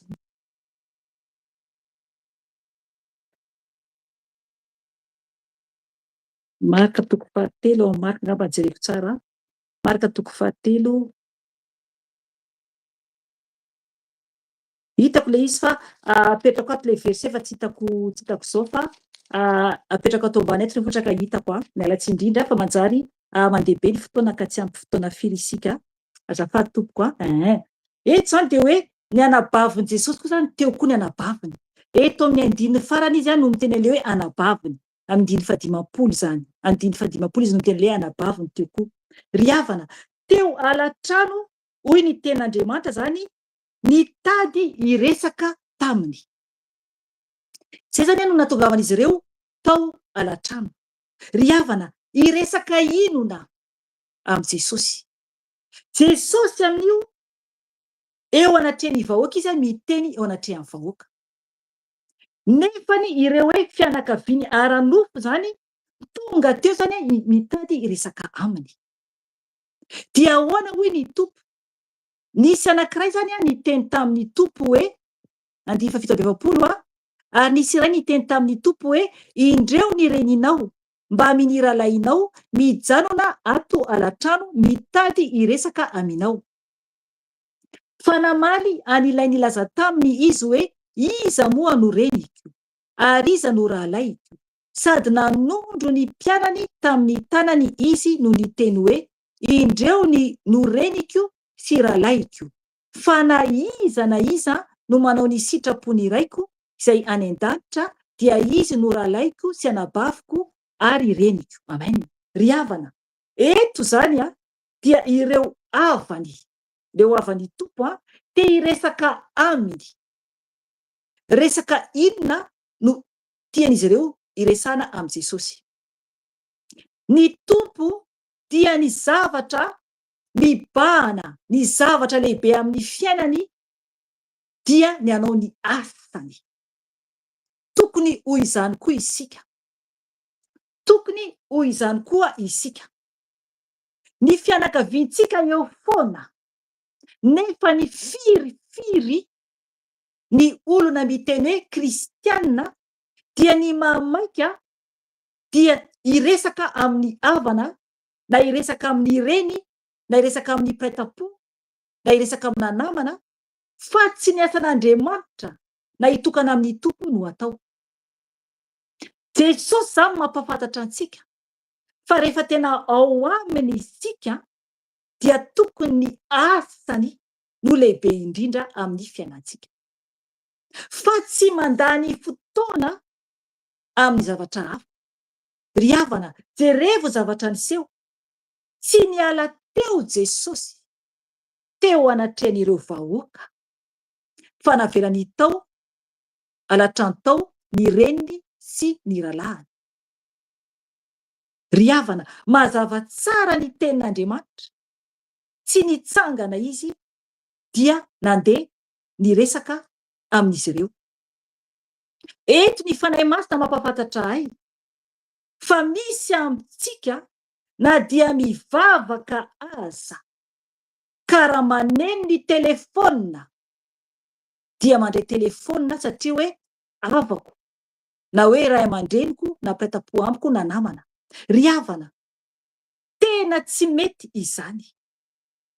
Ny fifandraisanao amin'ny tompo na koa any am-piangonana izany dia rehefa ao am-piangonana ao dia maneno ny telefona dia andeha hivoaka kely satria hoe zavatra urgent be, hoe zavatra fiasana. Ry havana, Jesosy tsy mankasitraka an'izany, tsy mankasitraka an'izany. Eto ny tompo dia nandefitra ny amin'ny zavatra momba ny nofo satria ny lanitra no natongavany amonjena fanahy. Ka raha ohatra mpanompon'Andriamanitra ianao ka eo am-panaovana ny asan'Andriamanitra ianao ka maneno ny telefonanao na hoe ao am-piangonana ianao, dia iny ianao hivoaka fa hiresaka amin'ny telefona, na hoe misy groupe koa zany hoe fiangonana ivavahanao, dia hivoaka ianao fa hoe asako ity, na hoe namako ity, na hoe fa miandry appel ity, mibeba tompo. Eto Jesosy dia mananatra antsika an'io fa rehefa azy dia azy, rehefa azy dia azy. Ka eto tsika amin'izao vaninandro zao efa ho avy Jesosy dia misy ny telefona ampiasaintsika ohatr'izao ny asan'Andriamanitra, fa io koa nefa dia ampiasain'ny Satana amandriana antsika amin'ny havana, amin'ny namana, amin'ny zavatra hafa koa. Ka mila tompoko mitandrina. Oka isika hifikitra amin'ny Jesosy, oka isika hanaraka ilay modely lehibe indrindra dia Jesosy. Navelany tao ny mamany, navelany tao ny rahalahiny, fa ny asa no nataony satria ny lanitra any no fiainana mandrakizay, any no fiainana mandrakizay.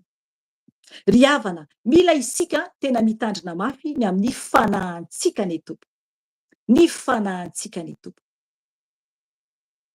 Mila isika manana autorité amin'ny tenantsika, amin'ny nofontsika.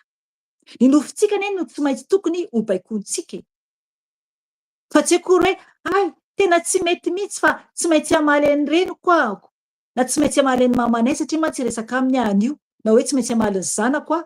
Ry havana, ianao anie no miteny an'izany, ianao no miteny an'izany, zany hoe ny tenanao no miteny an'izany, fa reseo amin'ny fanahy. Oka ny fanahy ho ambony, reseo io nofo io, reseo io nofo io. Lazaiko aminareo tsara ijoro vavolombelona foy aho. Ny mamako mahafantatra tsara an'izay zavatra izay, na prêtre-po amiko, mety ho hitanjareo ny video.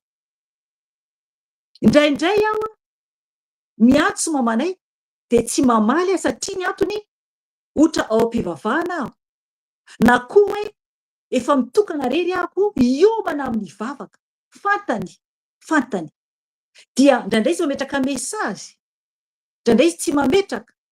De rehefa miantso azy rehefa libra de miteny amiko izy hoe mialatsiny anaka, ohatr'izay zavatra ambarany aminahy fa fantatro fa sahirana ianao. De efa fantany fantany tsara satria efa niteneniko amin'izy ireo fa rehefa tsy mamaly azy zay de efa ao amin'ny tompo. Ry havana, zay le izy.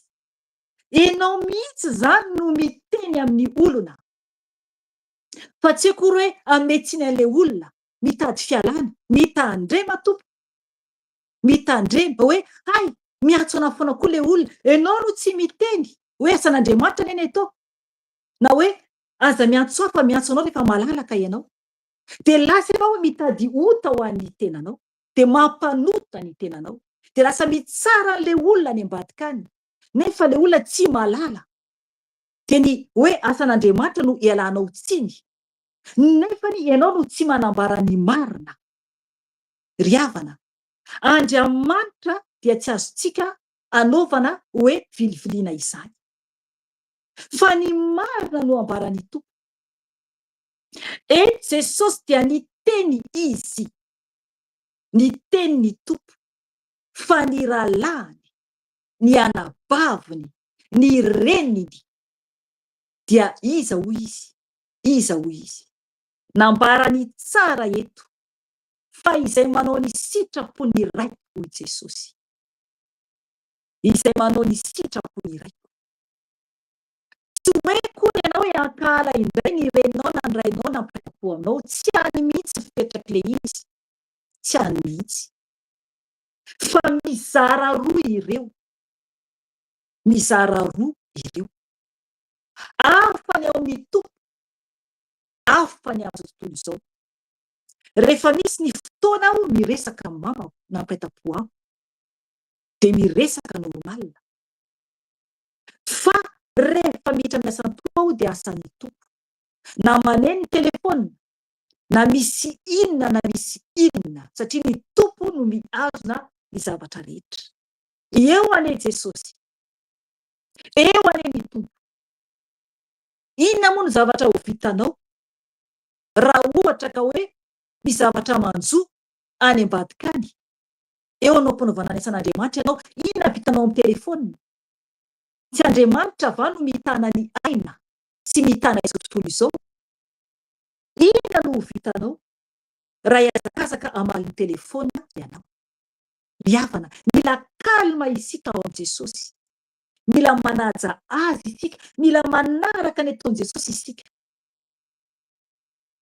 Ry havana, izay le hoe ao amin'ny tompo, izay le hoe zanak'Andriamanitra.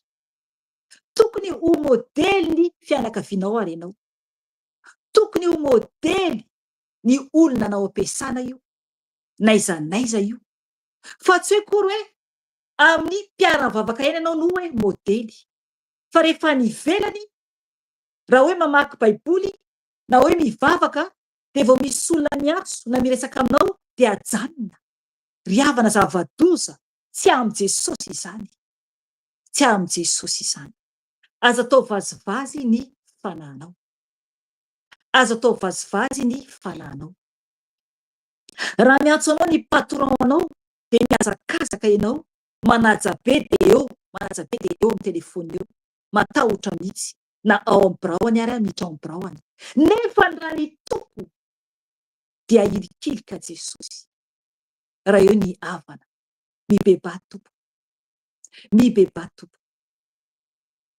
Ry havana, ny devoly dia miverina amin'ny olona anankiray, miverina amin'ny olona anankiray rehefa tsy miambina ny olona anankiray ary mitondra namana. Raha efa zanak'Andriamanitra ianao, raha efa mpanompon'Andriamanitra ianao, ka minia manota izany, minia manota, dia ny zavatra anjoanao dia zava-doza indrindra. Hoaisitsika io ten'Andriamanitra io ao amin'ny bokin'ny Hebreo 10, io no meny fanahy masina izany. Afaka miomana ianao na te handray Jesosy tompo sy mpamonjy raha mbola tsy manana Jesosy tompo sy mpamonjy ny fiainanao. Hebreo 10, bokintsika andininy 9:20 ka 30. mba hanajantsika an' Jesosy zany. Dia hovakintsika koa zany ny andininy 7:30. Hebreo 10:20 ka hatramin'ny 1:30. Vakintsika io teny io a, dia hovakintsika ny andininy 7:30. Hoy ny teny amin'ny anaran'i Jesosy Tompo. Fa raha minia manota isika rehefa nahazo ny fahalalana tsara ny marina, dia tsy misy fanatitra noho ny ota intsony, fa fiandrasana matahotra amin'ny fitsarana ary fahatezerana mirehitra izay andany ny fahavalo rehetra kosa. Izay manohitra ny lalànan'i Mosesy dia maty amin'ny tenin'ny vavolombelona 2 na 3 ka tsy asiana famindram-po. Manao ahoana kosa ary araka ny hevitrareo, ny amafy ny fampijaliana tokony hiantra amin'izay nanitsakitsaka ny zanak'Andriamanitra, ka nanao ny rany fanekena izay nanamasina azy ho zavatra tsy masina, sady naniratsira ny fanahin'ny fahasoavana. Fa fantatsika izay ny teny hoe ay ny famaliana izao no amaly, ary koa ny tompo no hitsara ny olony. Zavatra matahotra no ho azo ny tanan'Andriamanitra velona. 7:30. Fa isika tsy mba namana izay mihemotra ho amin'ny fahaverezana, fa namana izay mino ho amin'ny famonjena ny fanahy. Amen. Ry havana, mazava tsara ny ten'Andriamanitra.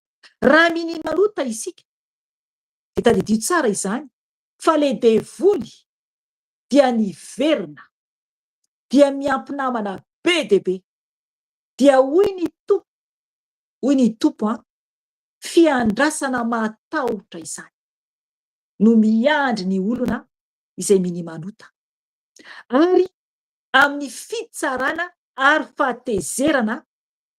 Averiko indray mpandeha tsara ilay izy 7:20 fa fiandrasana matahotra amin'ny fitsarana ary fahatezerana mirehitra izay andany ny fahavalo rehetra kosa. Amen. Ry havana, zava-doza izany. Tena hoe fitsarana ary fahatezerana. Lasa toy ny fahavalo zany isika raha miny manota. Lasa toy ny fahavalo eo anatren'Andriamanitra. Eto ara ny ambaranten'Andriamanitra hoe ny amin'ny lalànan'i Mosesy lalànan'i Mosesy dia maty amin'ny teny vavolombelona 2 na 3 ka tsy asiana famindram-po zany izay manohitra izany, izay manohitra zany ny lalànan'i Mosesy. Dia maty zany amin'ny teny vavolombelona 2 na 3 ka tsy asiana famindram-po. Zay ny zavatra tsy hoe tamin'ny lalànan'i Mosesy maty mihitsy ny olona izay manohitra izany.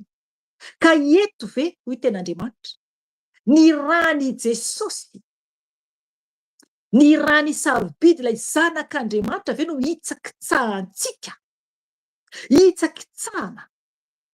Ry havana, tsy mivazivazy amintsika ny Andriamanitra, tsy mivazivazy amintsika Andriamanitra, satria ny olona izay maniratsira azy dia tena hoe tsy fanajaran'Andriamanitra izany. Ary afo be no miandry, araka tenen'ny mpanompony teo, afo be no miandry, afo be. Ny kankana tsy mety maty any. Ry havana, maharikoriko anie izany.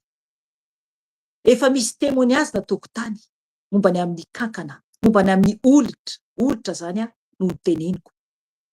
Hitako zao tamin'ny tongotro, hitako zao fa nanarany tompo ahy tamin'ny zako mbola nanao bacolon. Nantaneny tompo aho, satria nanao bacolon aho tamin'izany fotoana zany hoe tompo mety ve le bacolon sa tsy? Tonga dia nampanofisiny ahako vao avy nanao bacolon. Hitako ireo ranjoko anankiroa ireo feno olitra mivoaka tsy akijanona. Tena rikoriko ary ohatrany hoe vao teo nanofisako izany za miteny izao, satria ny fanahy, le fanahy dia za mihitsy no tany, za mihitsy no nahita le izy. Olitra velona mivoaka, alefasarin-tsaina, mivoaka amin'ny tongotra, mivoaka velona be dia be ohatr'izao, mivoaka amin'ny ranjo, mivoaka amin'ny tongotra, de fôko ny tongotro dia mivoaka indray tsy mety tapitra mivoaka amin'ny tongotra, ny tongotra anankiroa mihitsy. Foako tonga de mivoaka, foako tonga de mivoaka. Ry havana zay ny any amin'ny elo, zay ny any amin'ny elo. Ho sakanao fa Nazara rikoriko manambara izany eto. Rikoriko satria ny fanako nianjady tamin'ny fanako izany. Ho sakanao fa ry havana tsisy azakany any amin'ny elo. Atoloran'ny tompony tenanao. Oka hiverina amin'i Jesosy. Ny nofo ve, filany nofo ve no averany amin'ny elo tompoko? Mahantra indrindra ianao raha tsy mibebaka amin'i Jesosy. Raha tsy manao divorce amin'ny Satana. Anenina ianao, anenina tanteraka. Sosanatria. Sosanatria ka ny amin'ny hafobe no mitraka mijery ny lanitra. De teny ny tompo hoe, enao ny toriteny nasaiko nambara ny mpanompo vavoko. Enao ny fampibebahana nasaiko nambara ny evangelista. Fa tsy niaino ianao. Fa tsy niaino ianao. Dia izao afo be no vantaninao. Afo be no vantaninao. Ry havana, mandondona ny tompo eo ambaravarany fonao, ambaravarany fanahinao. Sokafy izy, sokafy izy, hiditra ao am-ponao. Hiditra ao am-ponao, tsy manery anao nefan'izy. Fa raha ohatra tsy manokatra ny varavarany fonao ianao, dia fahafatesana no miandry anao. Fahafatesana mandrakizay no miandry anao.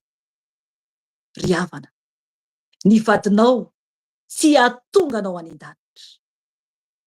Tsy hiaraka aminao any an-danitra izy hitantananao hoe andao tsika sy anao any an-danitra. Ny zanakanao tsy hitantananao any an-danitra. Ny mamanao, ny rainao, ny mpiray-po aminao raha mbola velona izany. Ny namanao tianao sy maminao, ny mpiara-miasa aminao, ireo olona fantatrao, tsy hitantananao any an-danitra. Zany mandeha irery ho any an-danitra. Enao koa toy izany. Enao koa toy izany. Aza mieritreritra mamafeny isy misy mpitantana. Jesosy no mitantana.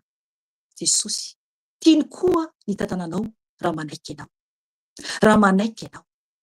Samy mandeha irery isika. Jesosy no mitantana. Raha manaiky ianao. Aza mijery olona. Aza mijery olona. Fa ny famonjena dia ho an'ny isam-batan'olona. Ny fahaverezana dia ho an'ny isam-batan'olona. Safidy. Safidy izany. Any amin'ny hafobe dia tsy afaka miresaka fa samy mijaly. Na fianakaviana ray ara niany dia samy mijaly. Jaly mandrakizay. Tsy afaka intsony. Tsy afaka intsony. Na ray na zanaka mpifankatia taty ambonin'ny tany, na mpiray-po, tsy afaka intsony miaraka any amin'ny hafobe. Fa samy mijaly, samy mijaly. Ry havana, zava-dozana any amin'ny hafobe. Raha ray aman-dreny ianao, ireo zanaka tianao ireo, maminao ireo, tsy afaka hiaraka aminao any an-danitra ireo raha tsy miova aloha ianao. Dia izy ireo koa miova. Rehefa lehibe ireo dia anjaran'izy ireo koa no misafidy. Anjaran'izy ireo no misafidy. Izay no mahatonga mananatra foana an'ireo zanako naterako.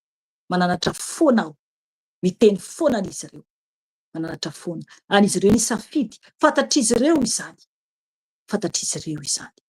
Ry havana, tianao koa Jesosy. Tianao koa Jesosy. Ataovy ny asany. Miverena aminy. Miverena aminy tanteraka aloha. Miverena aminy tanteraka aloha. Manekeo afahany. Manekeo afahany. Raha mbola tsy manana ny tompo ianao, dia raiso izy ho tompo sy mpamonjy ny fiainanao. Fa ho sambatra ianao. Ho sambatra ianao. Ry havana, ho avy ny fotoana. Tsy maintsy. Tsy maintsy. Tsy maintsy. Mijoro izasy tianao eo anatrehan'Andriamanitra. Tsy maintsy mijoro izasy ianao eo anatrehan'Andriamanitra. Samy mandeha tsirairay tompoko. Tsirairay. Tsirairay.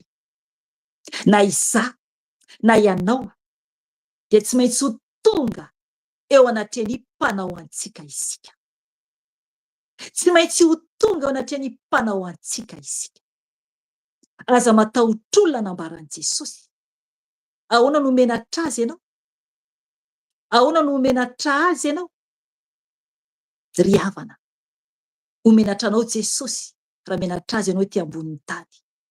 Homenatra anao Jesosy eo anatrehan'ny ray sy ny anjely raha menatra azy ianao ety ambonin'ny tany. Tenin'Andriamanitra izany. Tenin'Andriamanitra izany. Aza menatra azy dia tsy ho menatra anao izy. Ahoana moa no heveranao hoe hiditra any an-danitra nefa ny ianao ara tsy mampiseho an Jesosy fa mampiseho any tenanao? Ry havana, Satana no tia deradera, Satana no tia mirehareha. Izy izany, izy izany. Mila mitandrina isika tompoko. Ny tenanao dia tokony ho an'i Jesosy. Tokony manambara an'i Jesosy foana ianao. Tokony mijoro foana ianao. Inona no ataonao any an-danitra raha ohatra tsy manambara an'i Jesosy ianao? Raha ohatra tsy tia miteny an'i Jesosy ianao? Inona no ataonao any an-danitra raha ohatra menatra an'i Jesosy ianao ety ambonin'ny tany? Mieritreritra va isika fa raha tsy miteny an'i Tompo ety ambonin'ny tany isika, raha tsy manaraka azy isika dia ho tafiditra ny lanitra ihany? Tsy atompoko. Tsy atompoko. Raha menatra azy isika ety ambonin'ny tany dia ho menatra antsika koa Jesosy any an-danitra. Raha tia ny nofy isika ety ambonin'ny tany dia tavela ety isika. Tavela ety isika. Ry havana, miova. Miova fa ho avy ny fotoana tsy azo ialana. Tsy azo ialana ahita an Jesosy isika. Ahita an Jesosy isika. Inona no ambarany amintsika? Inona no ambarany amintsika rehefa tonga eo anatrehany isika? Misy ane tompoko, any amin'ny afo be no mahita ny tompo mandalo. Any amin'ny afo be no mahita ny tompo mandalo. Ry havana, hita an Jesosy mandalo, mitondra ny mpanompony anankiray, mampiseho ny any amin'ny afo be. Dia mahita ny olona. Rehefa mandalo Jesosy dia misy fahazavana any amin'ny afo be, fahazavana kely. Ny manodidina dia maizina. Rehefa lasa Jesosy, na ny tananao ara tsy hitanao intsony any amin'ny afo be, na mijery ianao tsy mahita intsony na inona na inona. Satria maizina, maizina, izay le fahamaizina. Fa rehefa mandalo Jesosy fahazavany, ampiseho olona amin'ny fampitandremana ety ambony tany, dia mazava le toerana andalovana. Dia eo misy vao mahita hoe io Jesosy. Hoe iny Jesosy.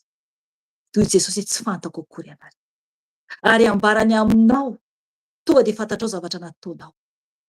Tonga dia fantatrao. Raha lasa any ianao. Tsy afaka miala intsony. Ry havana, mbola milatsaka ny rahan'i Jesosy eo amin'ny fony. Mbola mitete ny rany. Jésus. Jésus. Saint-Esprit. Saint-Esprit de Dieu. Mbola mitete ny rahan'i Jesosy. Hatramin'izao raha vao manota ianao. Raha vao manota ianao zanak'olombelona. Ny fahotanao no mampijaly an'ny ray. Ny fahotanareo zanak'olombelona. Isa-segona no mampijaly an Jesosy. Ny fahotanareo. Ny amafy ny fonareo zanak'olombelona.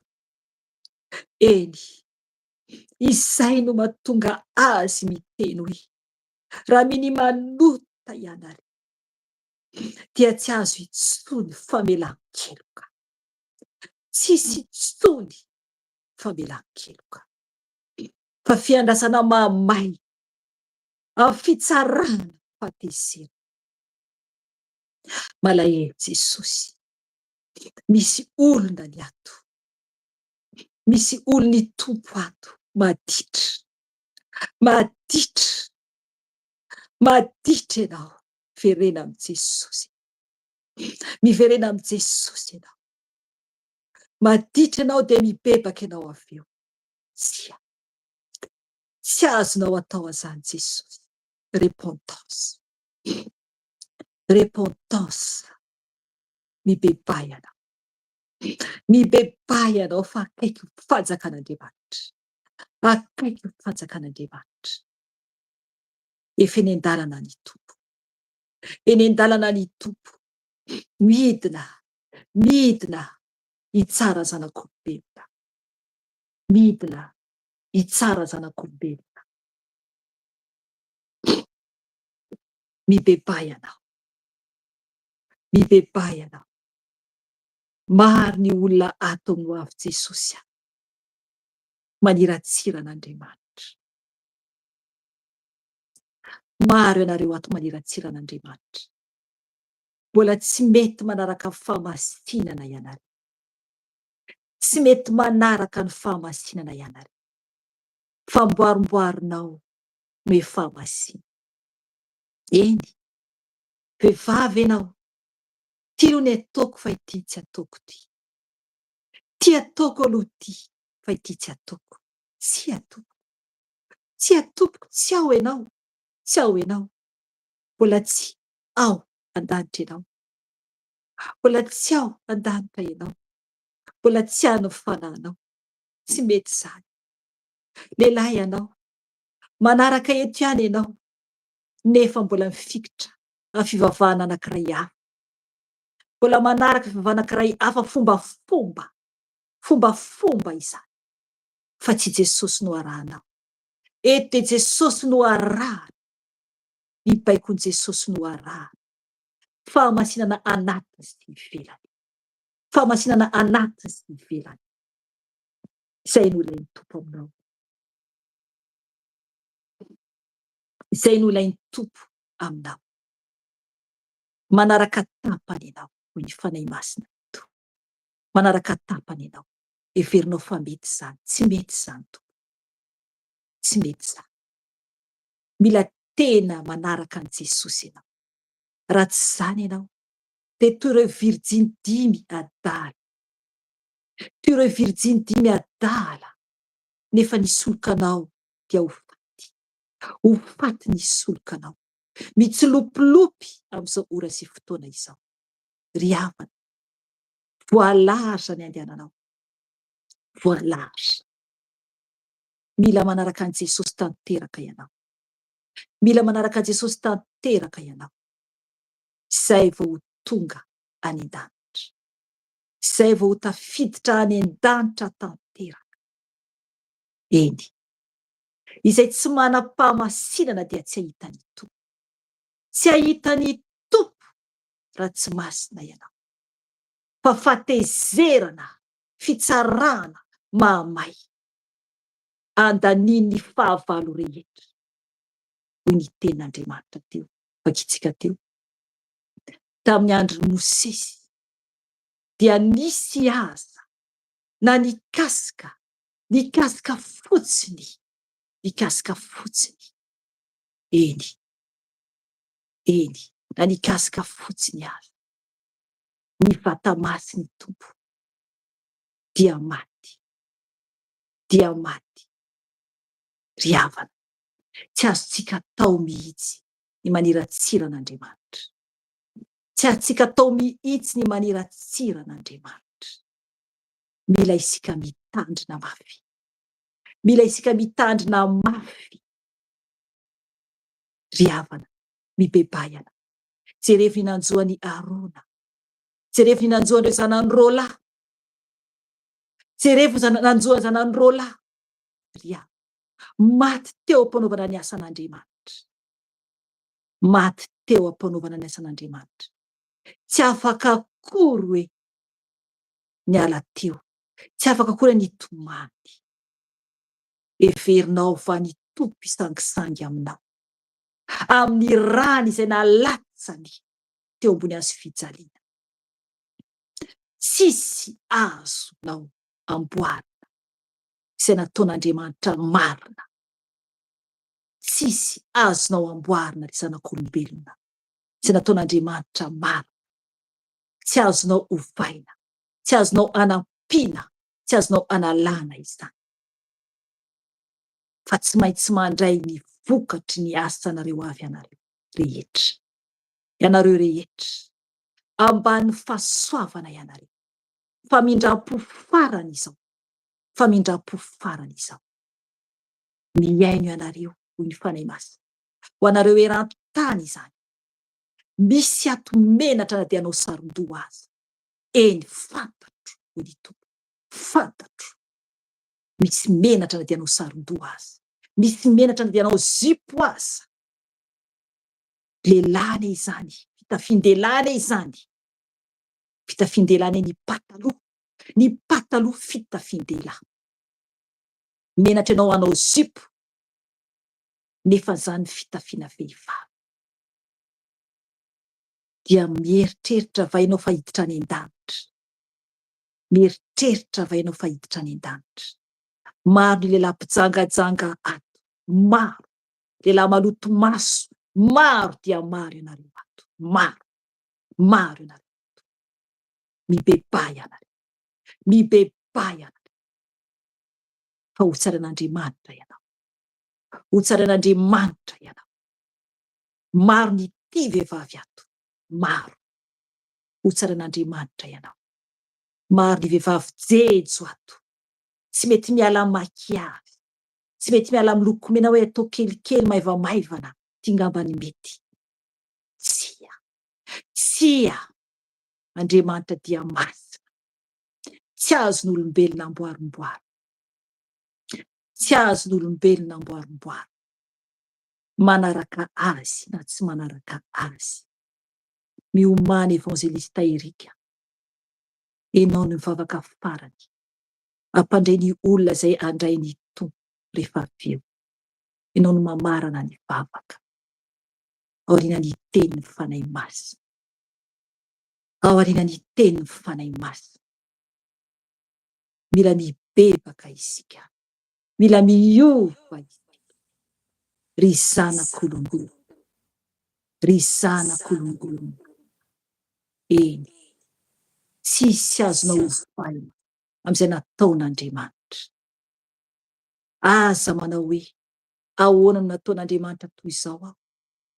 Tany manga va hiteny amin'ny mpanao azy hoe ahoana no nataonao an'izao aho? Ao amin'ny Romanina, ao amin'ny bokin'ny Romanina izany.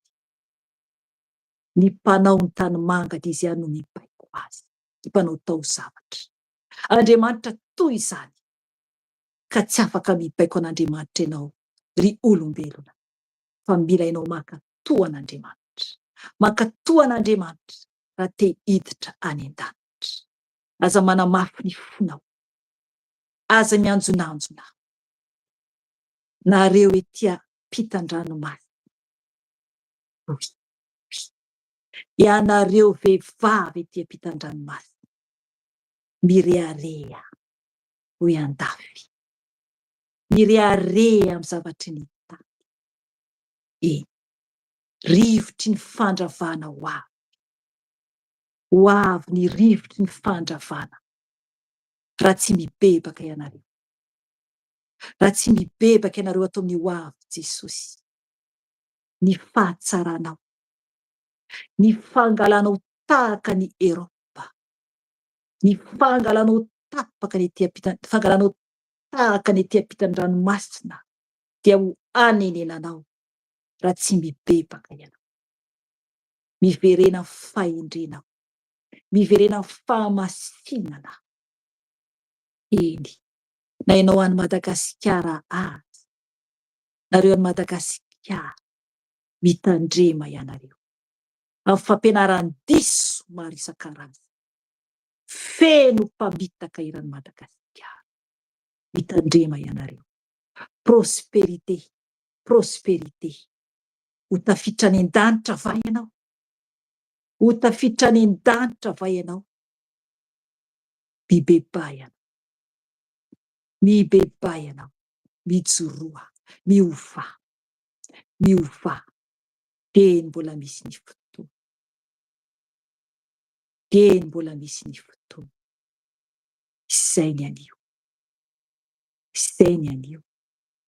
Aoka ianao hanao partage. Hamonjy ny fanahin'ny hafa. Aza tia tena. Fa raha tia tena ianao, dia toetra ny Satana izany. Toetra ny Satana izany dia voasakana ianao tsy hanambara ny fahatsarany Tompo. Hamonjen'ny hafa. Satria raha izany no ataonao, dia anisany ianao tahaka an'ireo fariseo sy sadoseo. Manakana ny olona ho any an-danitra, nefa ianao tsy ho tafiditra koa. Ka ho fitsarana mahamay no anjoanao. Fa anakana ny hafa ianao tsy ho any an-danitra, satria ianao tsy ho tafiditra koa. Sarao ny tenin'ny fanahy masina. Fanadina ny Tompo anao izany. Ambarao ny fahatsarany. Ambarao. Menatra ianao satria ao anatin'ny nofo. Eny. Afo be no miandry ianao. Raha tsy mibebaka ianao. Raha tsy mibebaka. Misaotra Jesosy. Misaotra Jesosy.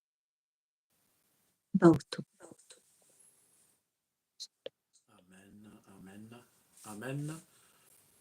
Misaotra ny tompontsika ry havana dia amin'ny famanginy men'ny mpanompony, dia amin'ny fanazavana ny tenin'ny Tompo, indrindra ny fanahy masina izay tonga manambara mivatana amintsika, ny amin'ny sikapony, ny amin'ny tokony ataontsika izany.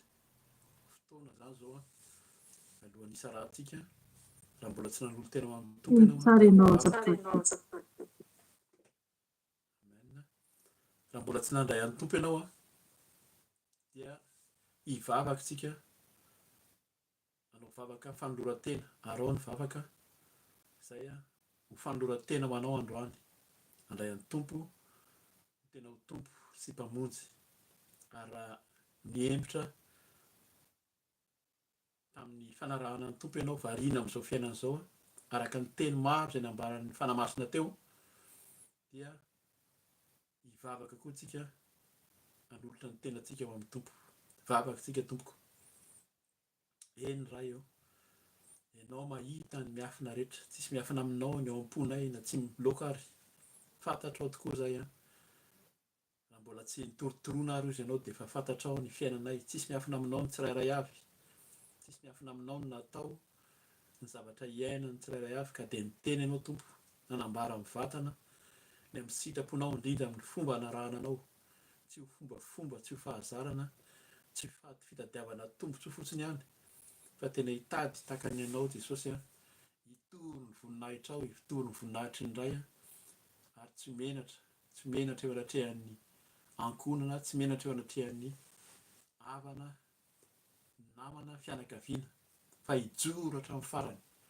Ka hivavaka izay Tompo, mbola tsy nanolotra ny tena teo anatrehanao, dia hivavaka, arao ny hivavaka izay ataon'ny Tompo. Ataon'ny Tompo. Eny Jesosy Kristy Tompo. Ity aho Jesosy, manolotra ny tenako ho anao. Voaiko ny varavaran'ny foko, midira Jesosy, dia andao tsika hiary sakafo tokoa. Manjaka tanteraka ao anatiko. Midina Jesosy, raisiko ianao androany, mandray anao Jesosy androany. Fa 9 volana Jiona 2024 mandray anao Tompo sy mpamonjy. Ianao ny tompoko, ianao najaiko, ianao mpamonjika, ianao ilay mpanavitra naniraka ny nameny raha anao teo amin'ny fijaliana, fanavotana, fanadiovana, ka dia raiso ny tenako ho anao manomboka izao Jesosy.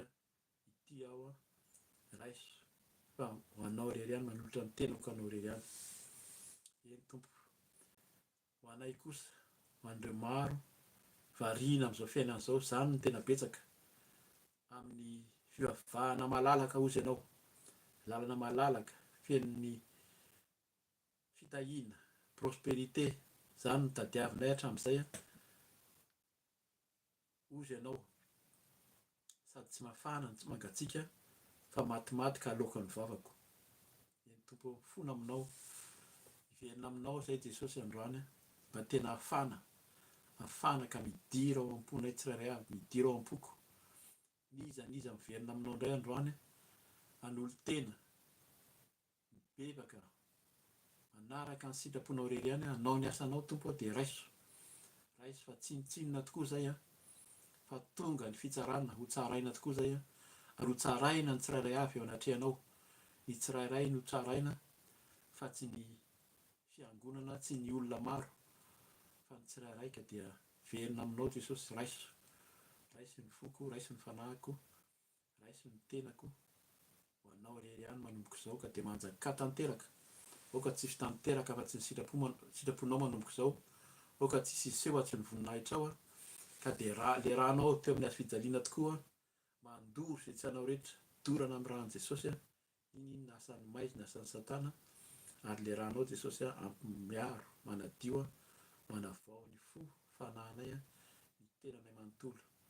Saotra tompo, ianao ilay tsy miova tokoa, ianao ilay vampilampy, ianao rery ihany no azo iteherana, ianteherana, ka dia ianao aminao ray, aminao Jesosy Kristy, aminao fanahy masina mametrahanay ny fiainanay hatramin'izao komandrak'izay, amin'ny anaran'i Jesosy Kristy avy Nazareta.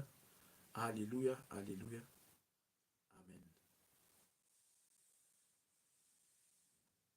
Amen. Dia misaotra ny tompontsika ry havana ny amin'ny fahatanterahany asa androany. Isaorana ny tompo satria mamangy tsika tsirairay avy. Anjarantsika no mandray ny teny izay nomen'ny fanahy masina, oka tsy hiverina foana aminazy zany fa tena hiroborobo amin'ny fiainantsika manomboka izao ka dia tsika tsirairay avy indrindra raha nanolo teny ianao androany na miverina amin'ny tompo dia hiasa araka ny tenin'ny mpanompono teo zany hizara ny tenin'Andriamanitra na amin'ny alalan'ny réseaux sociaux, indrindra zany amin'ny vatana amin'ny fiainantsika hijoro marina amin'ny famasinana sy ny famarinana anatiny sy ivelany izay antsoin'ny tompo antsika. Manao velomanao amin'ny anaran'i Jesosy. Alléluia, amen.